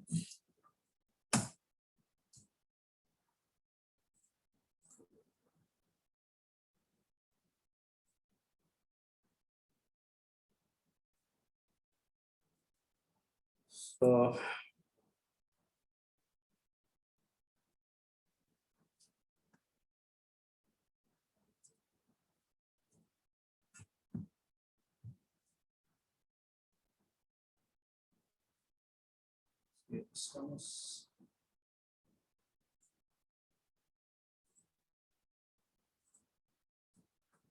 So what I can do is let me restart the master server. Let's restart the master server.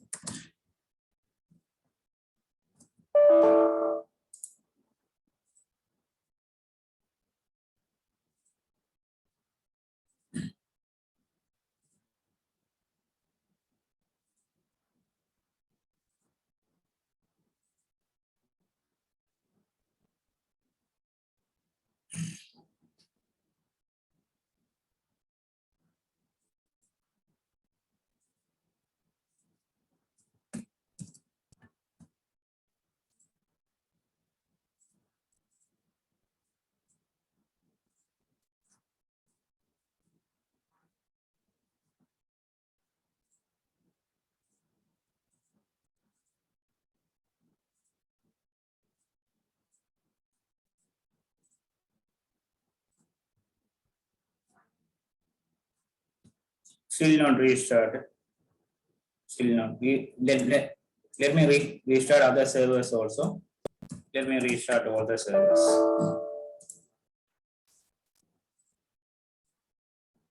Work cannot one now.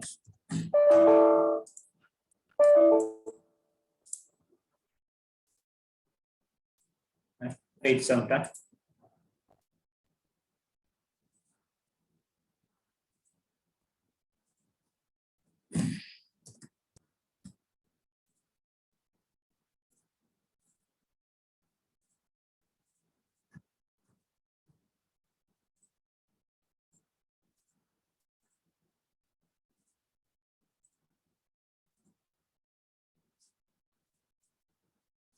Wait some time.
Now see guys, now see. Now I just restart the servers, right? Now I just restart the servers. Now we connected back, connected. Now see guys, cube in the master server, just type something like this, kubectl get nodes.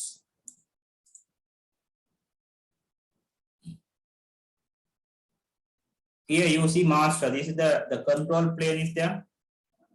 In this server we have control plane.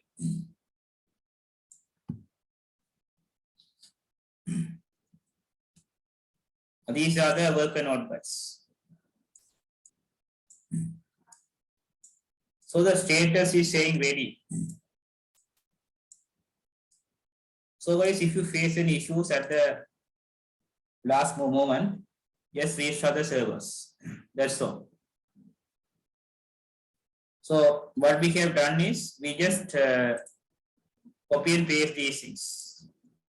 The token guys, we just copy and paste it to our worker node guys. That's all.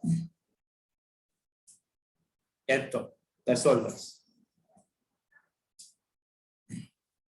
Okay. Now see guys. Now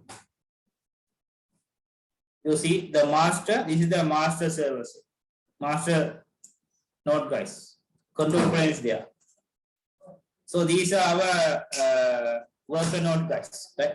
These are our worker nodes. Right? Now see here. Worker nodes. Say kubectl is a command guys. See? Now you see here.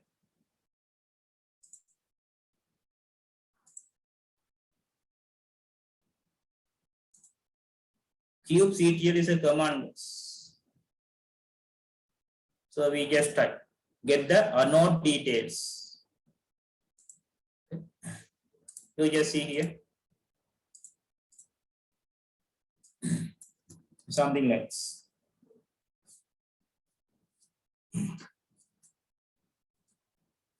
So we have one master and two worker nodes. Right? All connected.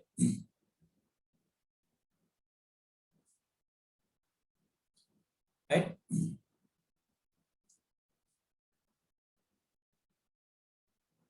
Right? So now what you can do is the master server, a type like this.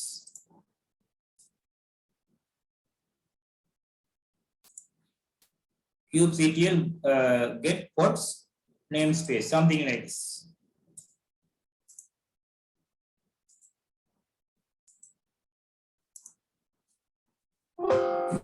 Something like this. Get all the port details. Huh? Now see here. So these are the ports running guys. You see here, these are the ports running. Right?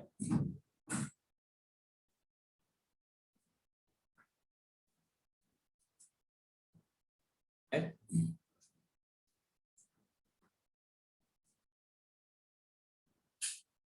The running ports. You see here, the API server is running here. Cube API server. You see here, the etcd master is running.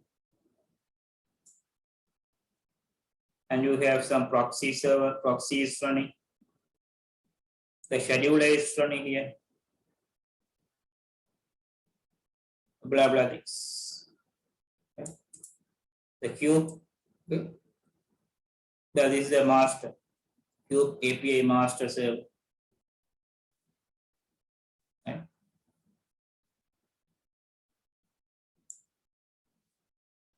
This is the controller is running here. See.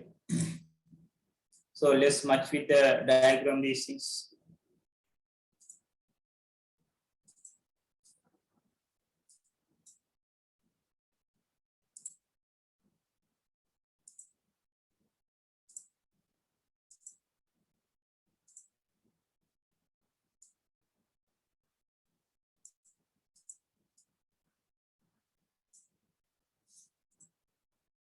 Now see API server is there.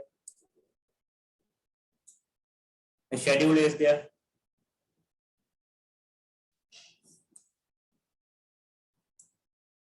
Now you see here the controller manager.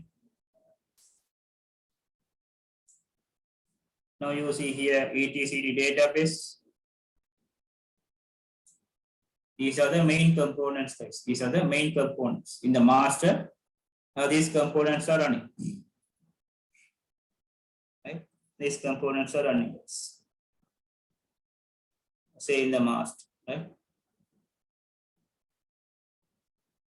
Right? Right. So master also we have the queue proxy and all, right? Say, let me answer the question.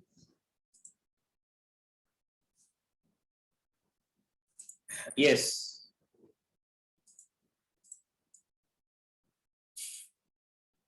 Yeah, it's saying, yeah. So we install this plugin, okay? WaveNet this plugin. So it's saying the crash back off. Okay. Anyway, this one is running. This one is running. Previously it got crashed. That's what we couldn't connect. Right? Now it's running. See, now the wave size is says particular port is running. Previously this one got crashed. That's what it's saying. Crash back off is something else. It will remove what? It will remove from the master. It will take some time. Right? It will take some time. Previously, this one got crashed. The last plugin we installed here. So this is the plugin, guys. We installed this one. This is a plugin add-on. The WaveNet add-on. WaveNet. So this one, the WaveNet got crashed. Now you say it's running. Let's see, right? Let's see. Right? Right? Now it's saying running. So that's what we are getting the message like this. Right? Right. So you see all these things, right?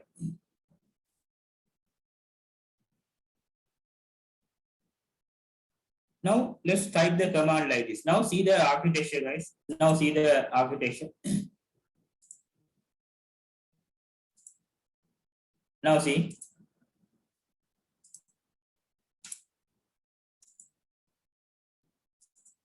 Let's deploy a architecture. Say, let me deploy these things. Let's deploy this architecture. Now we are going to create a deployment, guys. Deployment. And give a name for the deployment. Web server D or something. Whatever name. You can give the deployment. And use Nginx image. Nginx image. So if you create the deployment, Kubernetes automatically create the replica set. I need 3 replica. I need 3 replica. Say 1, 2, 3. 3 ports. See, the IP is assigned to ports, guys. IP is assigned to ports, not contained.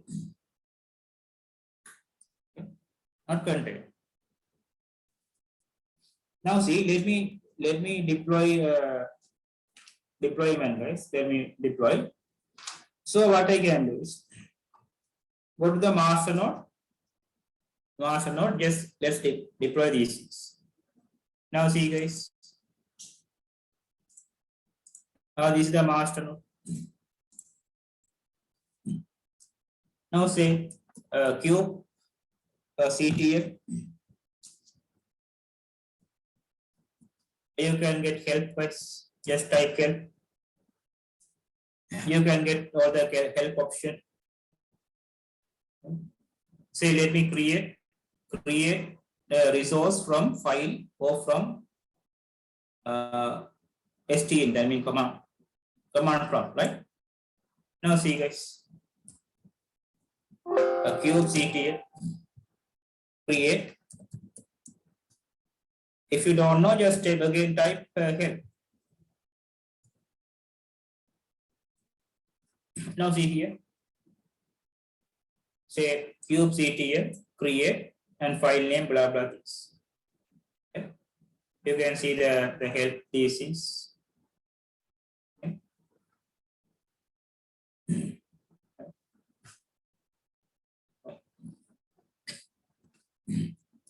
Kubectl, just type deployment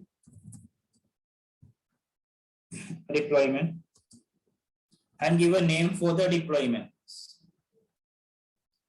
Give a name for the deployment. What is the name? Web server deployment. Web server dash D. Okay. This is the name, right?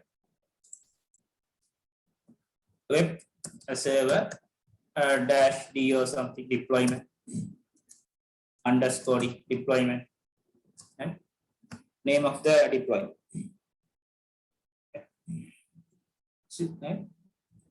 Say if you don't know, just type help.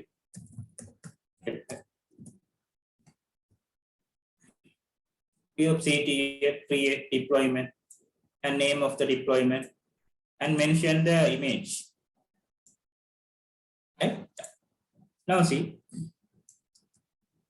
a deployment.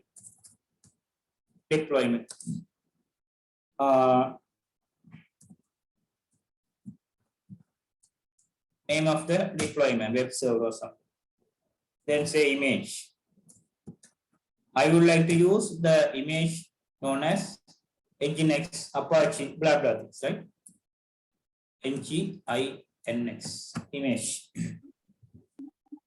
space. I need 3 replicas, guys.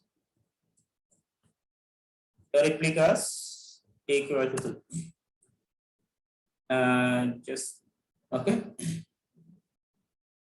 Something like this.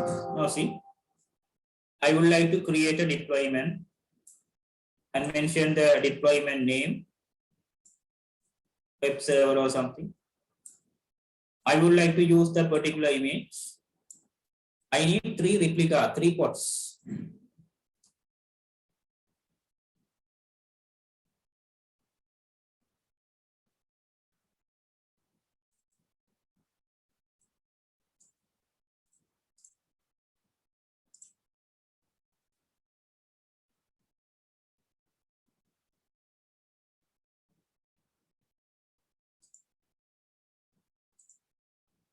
A replica, guys. I need 3 replicas. Right? 3 pods.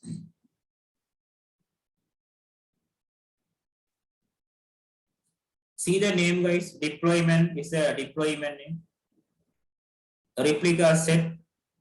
First one is deployment name, then a replica set name. Kubernetes will create this replica set. We are creating the deployment, right? Then replica set will create the pods, guys. Right? Replica set will create the pods. This deployment will create the replica set, the set of replica, and this one creates the pods. Now see.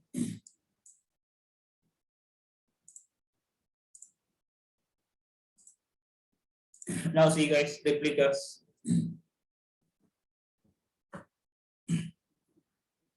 Right? This command we are running master server, guys, not worker nodes. So if we type like this, guys, Kubernetes, connect to the Docker Hub and download this image.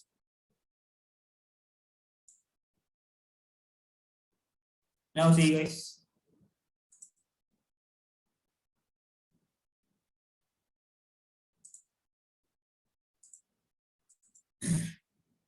So it will connect to the Docker Hub and pull the image. Pull the image for the deployment. For the deployment. Right? Now see. So let me enter this one. Let me enter. Exactly one name is required to got 3. Deployment type twice.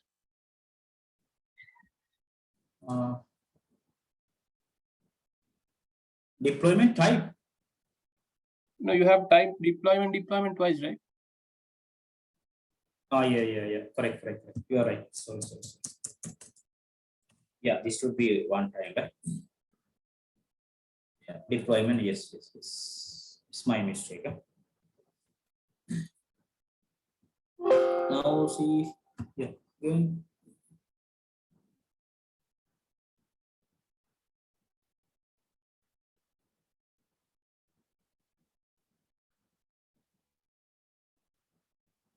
It should be something like this. Dash. Okay. Now see, guys. It should be something like this. Okay. The two main mistake. One is deployment. Other one is this one. It should be something like this. Yes, enter and see.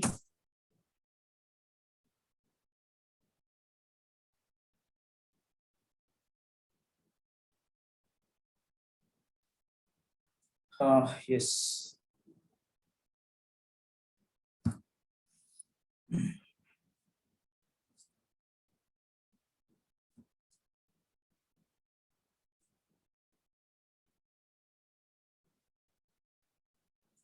Says connection refused.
Again refuse. So shit.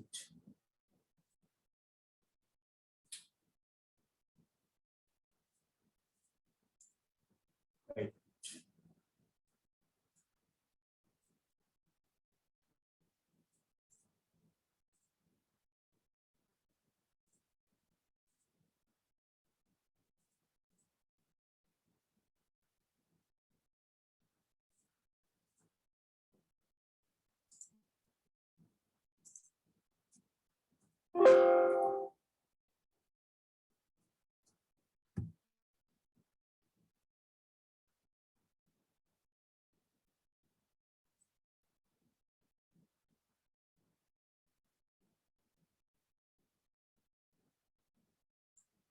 So what I can do is keep like this. So think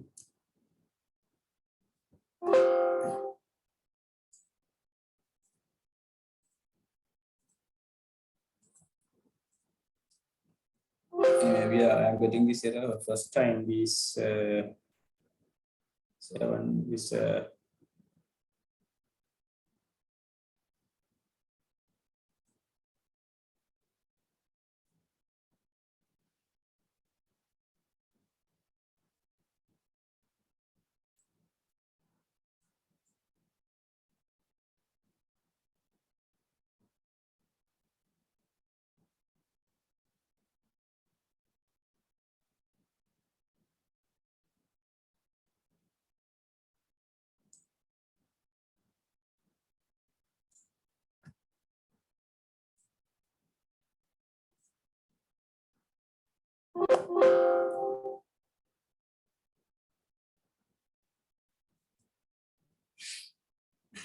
Okay, keep like this, guys.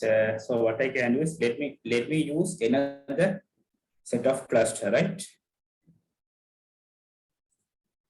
I'll check the errors and all. Don't worry about these things. So we'll do another set of cluster. Huh? Say, let me close these things.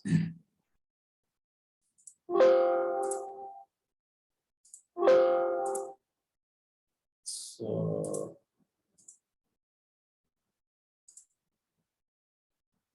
say let me go to Virginia.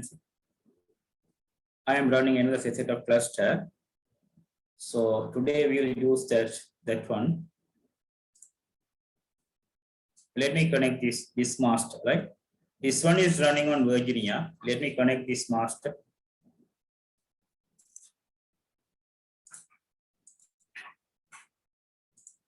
I'll discuss the issues and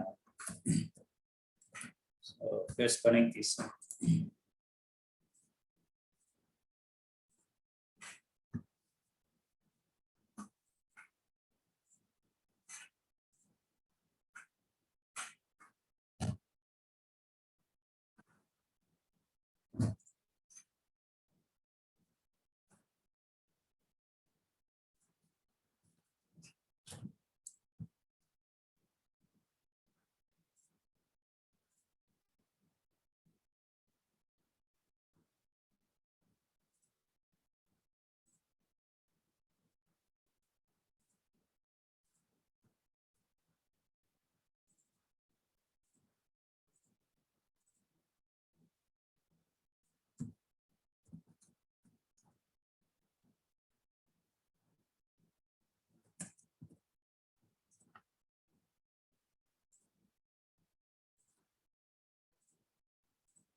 Okay. Go to master server now. Let's type cube ctl get the nodes. Yes, running here. Let me create the deployment.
So it's something like this, right?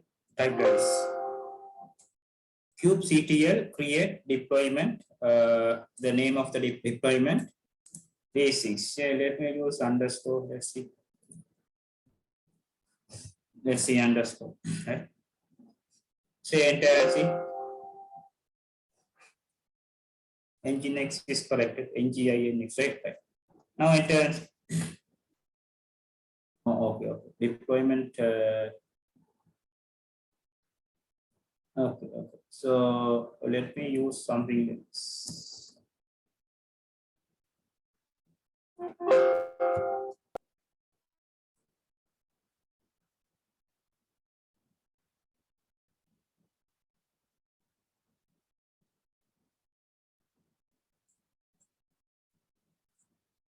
So it's saying let's use this one, huh?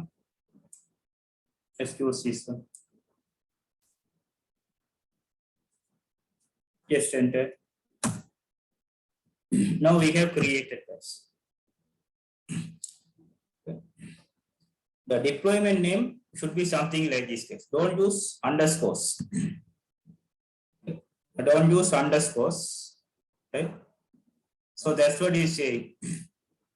Subdomain must lowercase alphanumeric characters, something like this. You can't use underscore to create the name.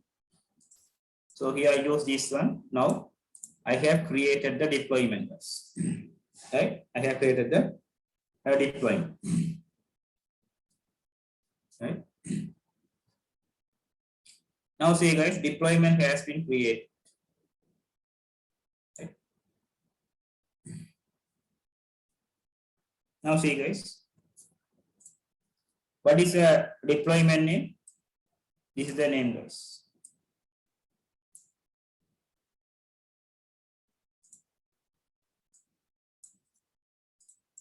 This is the deployment name. Now see, let's type like this. kubectl get pods.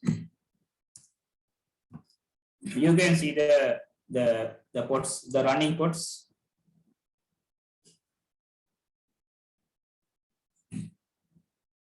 You can see the running pods guys.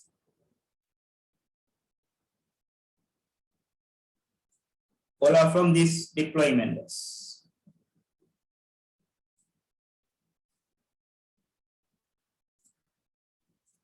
All are from this deployment.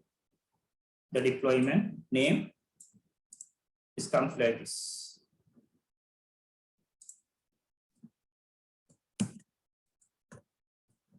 Deployment. See, these are the pods guys. So let me type like this.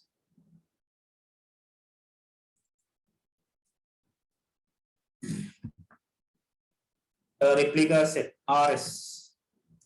Just type the replica set. So this is the replica set.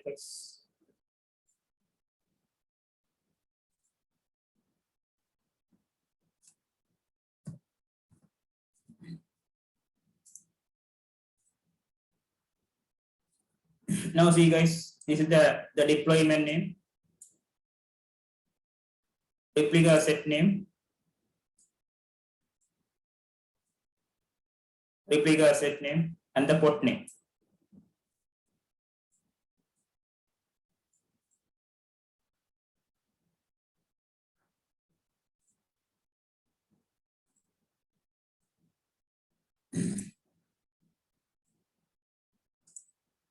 The deployment name guys, replica set name, and the port name. So here 1/1 guys. Say one port, we are running one container. Inside one port, we are running one container, 1/1.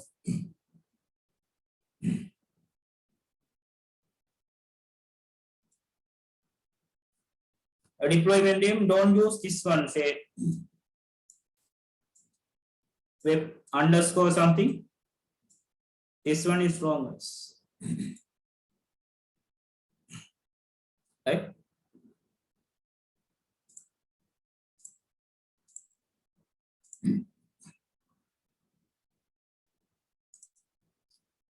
Now see guys, these pods are running, guys. These 3 pods are running. Let me create another deployment.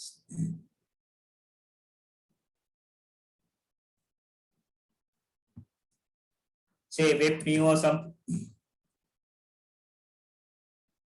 Let me create 5 replica.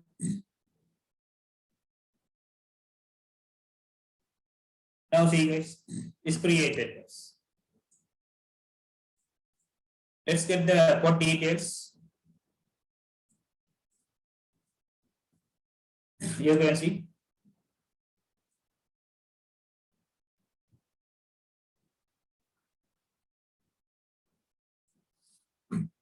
Five running, right? Now see.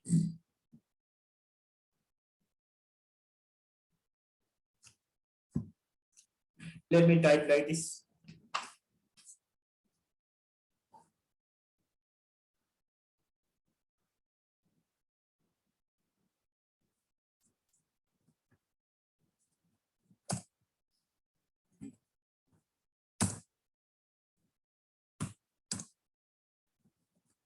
Write something next. Just type the command like this. I need all the details about the pod.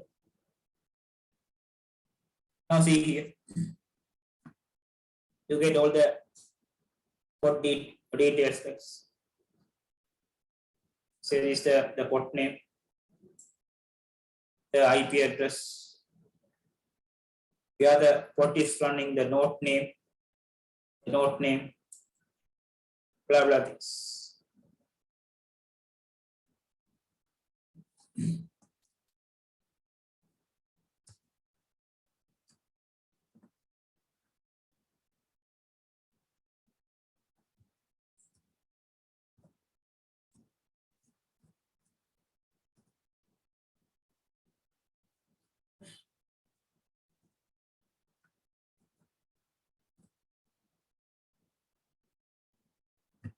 So it's a command. Sorry. Byte.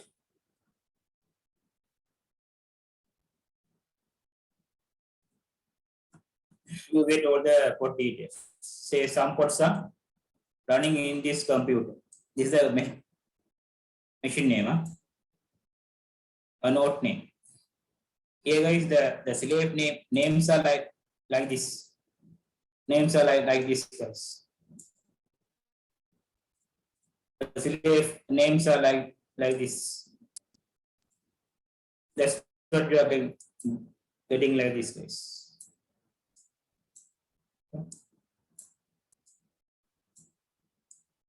Something like this. You see that is the port IP address. Port IP address. Here, guys, we are running like this. One port, we are running one container. Right now, we are running one container. Say it's one port, we are running one container. Right? Something like this.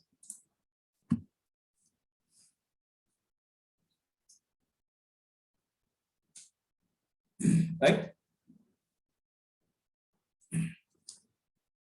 Now see guys, now we are running this structure, guys. Now we are running this structure. So if I delete these ports, what will happen if I delete these ports, guys? What will happen, guys? If I delete the port, replica set automatically creates another ports. So if I delete this port, replica set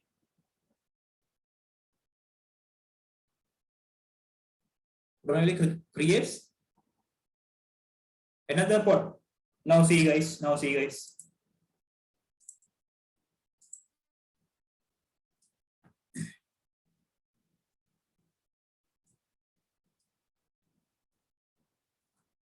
Now see guys, let me delete this pod.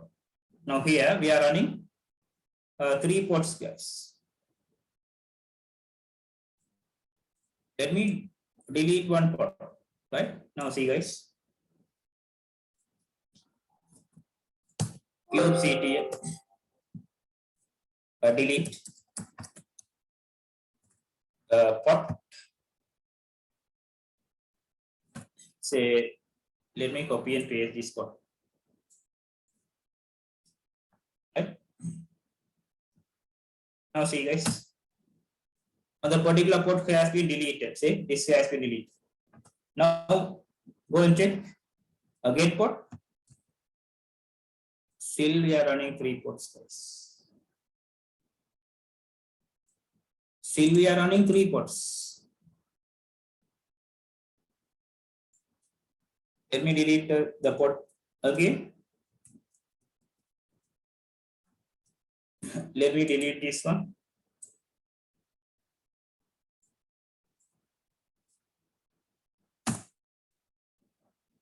Now see, get pod.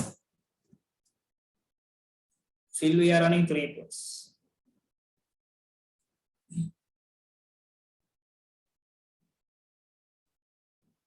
Give me a second. Give me a second. Let me.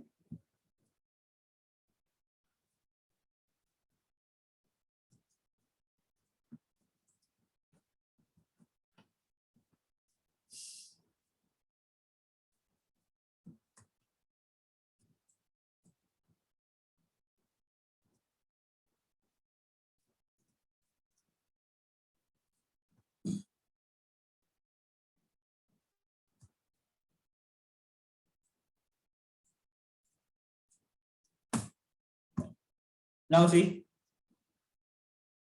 get pod. Now see guys, we are running only 3 pods. Let me delete one pod again.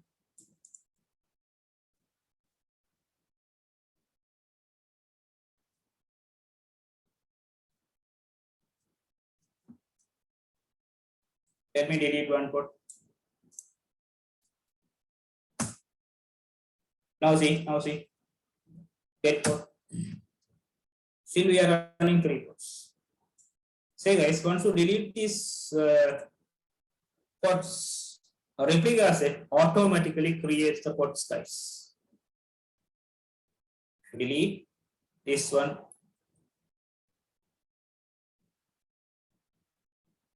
Automatically create pod guys. Okay. So if I delete replica set, what will happen guys? If I delete replica set, let's see. Let me delete replica set. What is the replica set name? Get a replica set. This is the replica set guys. This is the replica set name. Let me delete replica set, right?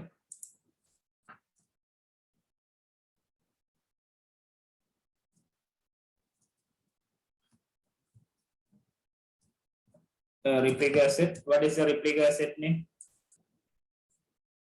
Delete this one. Delete it. Now see, get replica set. Still okay. So it's running again. Let me delete again. Delete this one guys. Say deleted. Confirm. Now see, replica set. Still is running. Now thing is guys is like this. So if you delete this one, a replica set, deployment automatically create another replica set. This one creates the pods.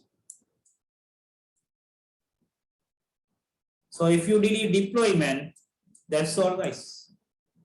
If you delete deployment, then you won't see the replica set or any pods. All getting deleted, guys. All getting deleted. Now see, let me delete the deployment.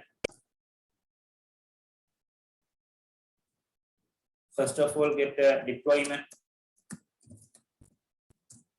Deployment. Now see, deployment is running. One deployment is running. Let me delete the deployment, guys. Delete. Deployment. And the deployment name. Enter and see. Now see, get deployment. Nothing is there. Get the replica set. Get replica set. Replica set. Nothing is there. Get pods. Nothing is there. All getting deleted, guys. If you delete the deployment. Now see, if you delete deployment, all will go. Okay? Nothing is there. But if you delete these things, it will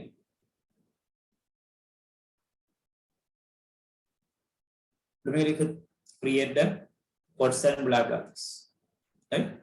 So something like this, guys. Something like this. So let me show you something.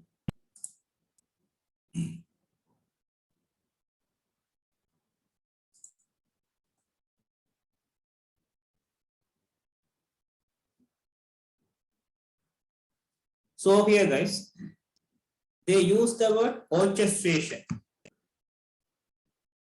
Orchestration is a word people using in musical context. Musical context to control the equipment and all, they use orchestration. So it's the container orchestration. To manage the container, they use the word orchestration.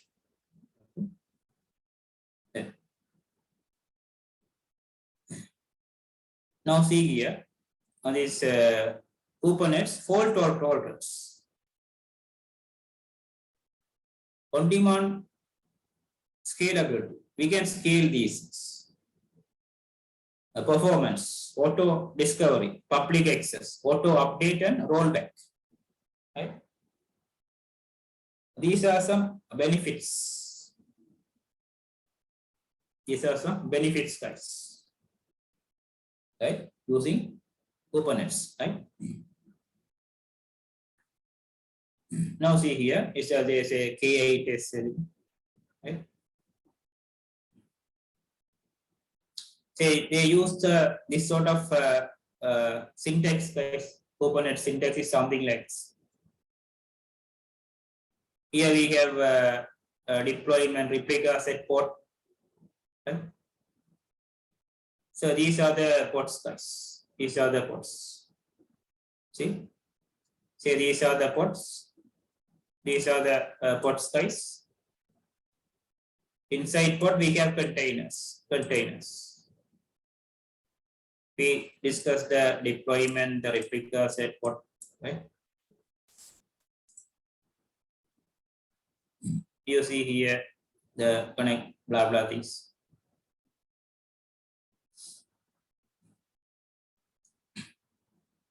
We will discuss these in the phases of pod.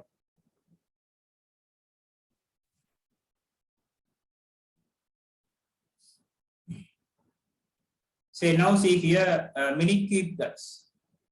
A single computer, guys, single machine, we can deploy these things, guys.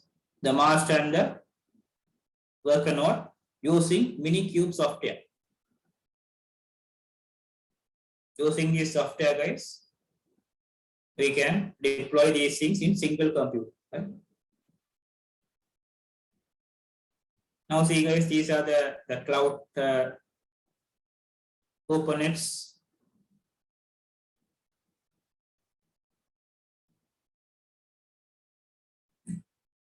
We will study what is service, what is cluster IP, what is node IP, right? We will study these things. What is LBN node?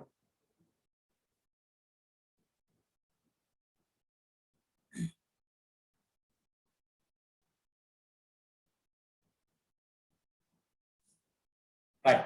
Now see guys. Right. So these things, if you want to install in what we call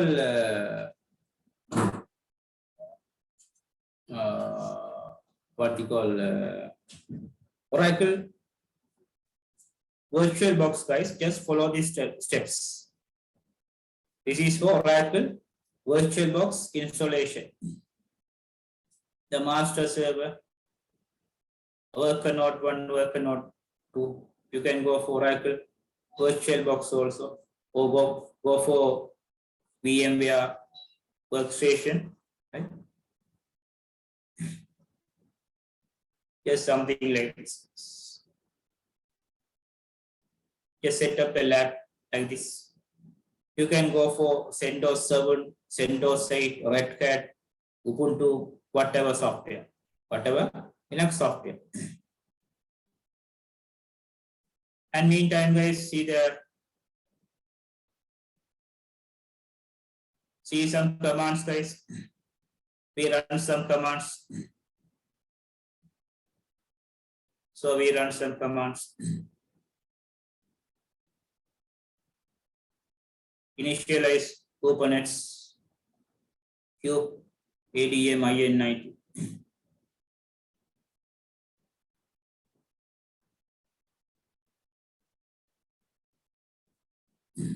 Right. kubectl get nodes, guys. You can get all the node details, right? Image details, Docker image ls. You can see the image details. Now see master server.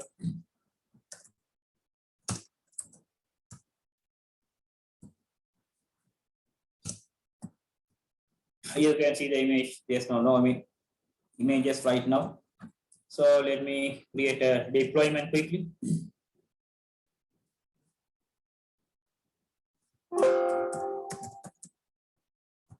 Just copy and paste these.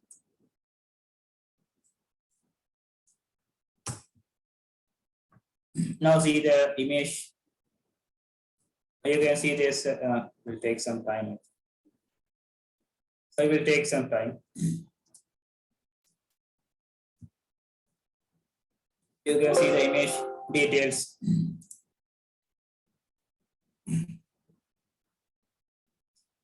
Get nodes, the token creation, guys. How to join with a client. Just copy and paste this token, right?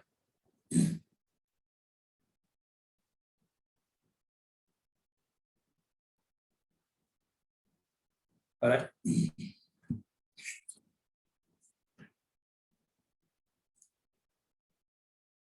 How to join with cluster,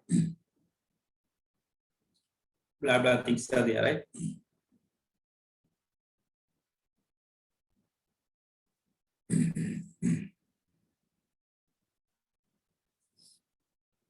Right.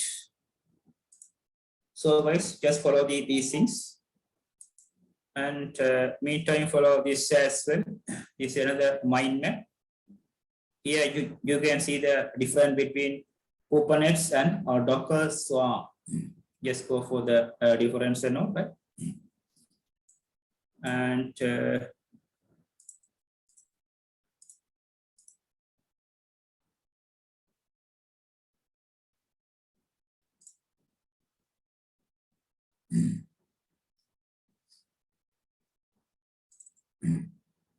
so guys, now see guys.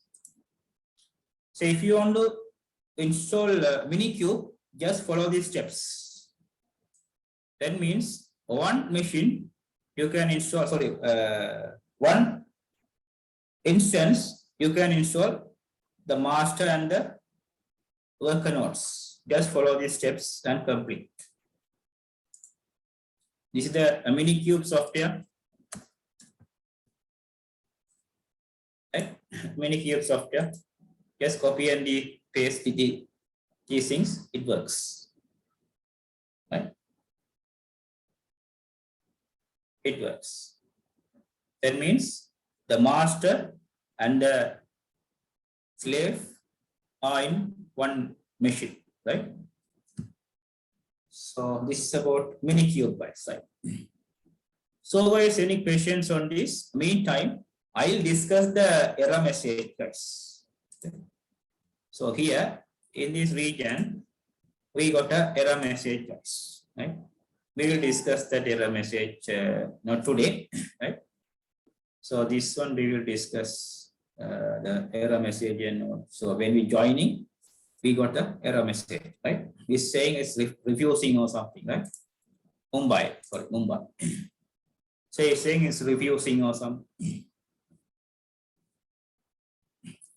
This one we will discuss, guys. Don't worry. Right? So still we are running Virginia.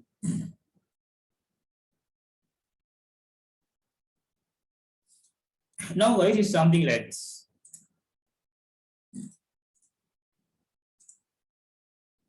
This is the master cell. This is the worker node. This is the worker node 2, worker node 1, and worker node 2. So, guys, we run all the commands here, guys.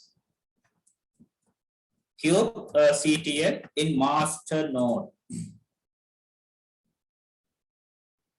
Master node. So these things we can run in our laptop also. So what you can do is your Linux laptop.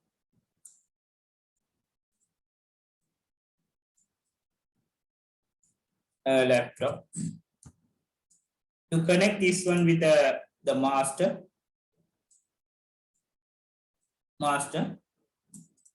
Here you can install this kubectl, guys. Kubectl, guys. Then you run all the commands in your laptop. It will connect with the master and get the output, guys. Until now, we run kubectl somewhere here, guys, in master. All these commands we run somewhere here. See, the master cell.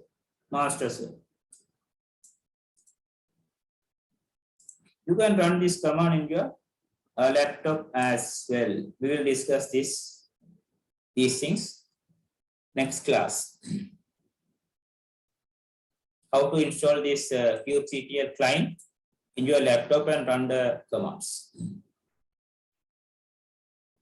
It will connect with the master and get the output. Okay. So it connect with the master and gets the output. Okay. Now see, guys. Okay, it's a one task. This one task. Right. Other task. Now see, guys. So first of all here, guys, we created the deployment. Guys. So this runs replica set. Replica set created the pods.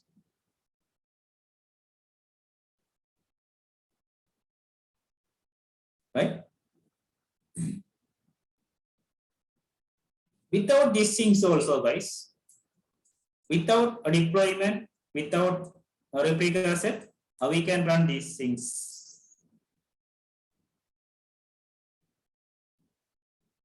We can run pods. We will discuss that as well. Right? We will discuss that as well. Guys.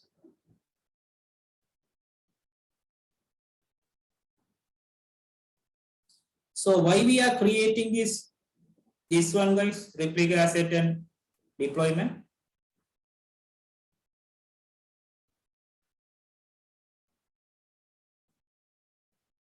Why we are creating these things?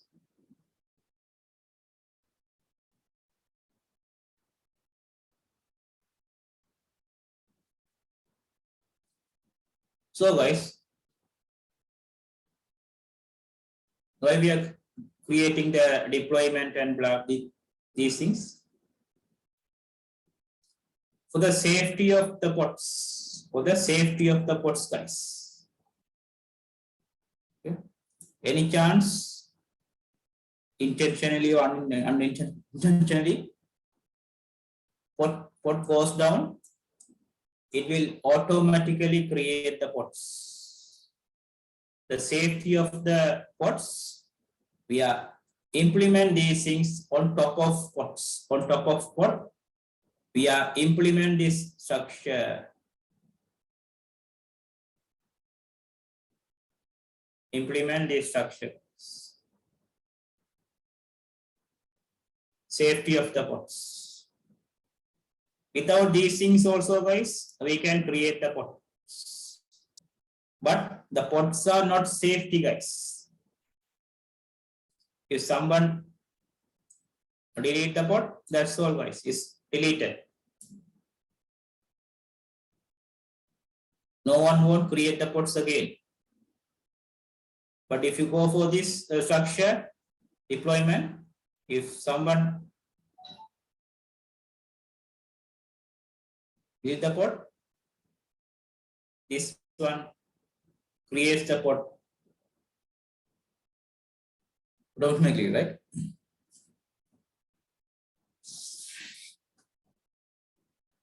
So guys, any questions on this, guys? Any questions of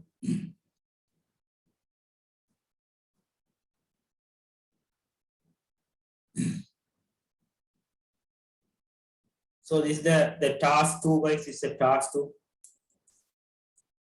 We will do it next time. Yeah, there's a question if there. Yes.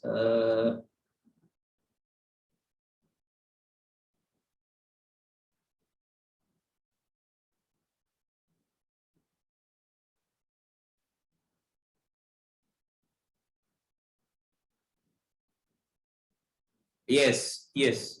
The thing is, yeah, good question. Say we can install this also. We'll do this part also. A GUI part also. We can install a GUI, guys, but the installation is a bit tricky one. Right? Installation is a bit tricky one, GUI part.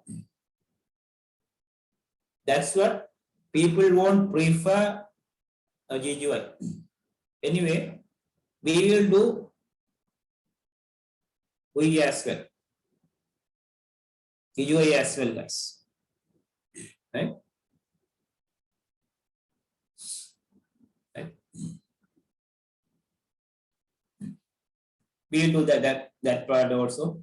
That is the task 3, guys. But the installation is a bit tricky one. From the console, we can monitor the health of these things, blah blah things. We can do it. Right? We can do that also. GUI also. So it has 2 flavors. One is CLA one, other one is a GUI, guys. So your next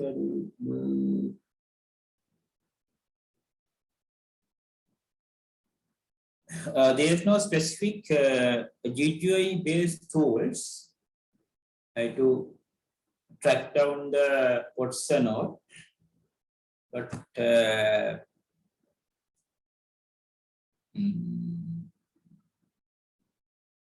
there's no special tool for that, but we can monitor via this one, GUI, right? But there's no special tool for these things, right? We'll do that also, right? GUI part also. Or we are going to track down the ports and all that, blah, blah. So guys, any other questions so far? Any questions?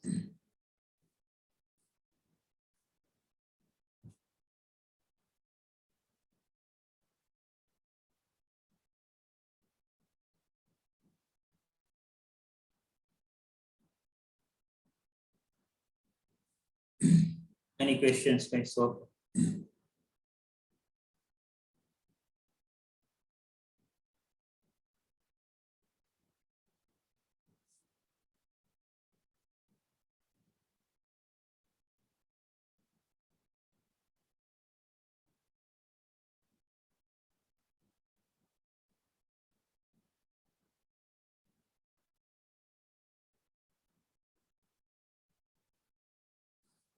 So then guys, if you don't have any questions guys, then we will wind up the class.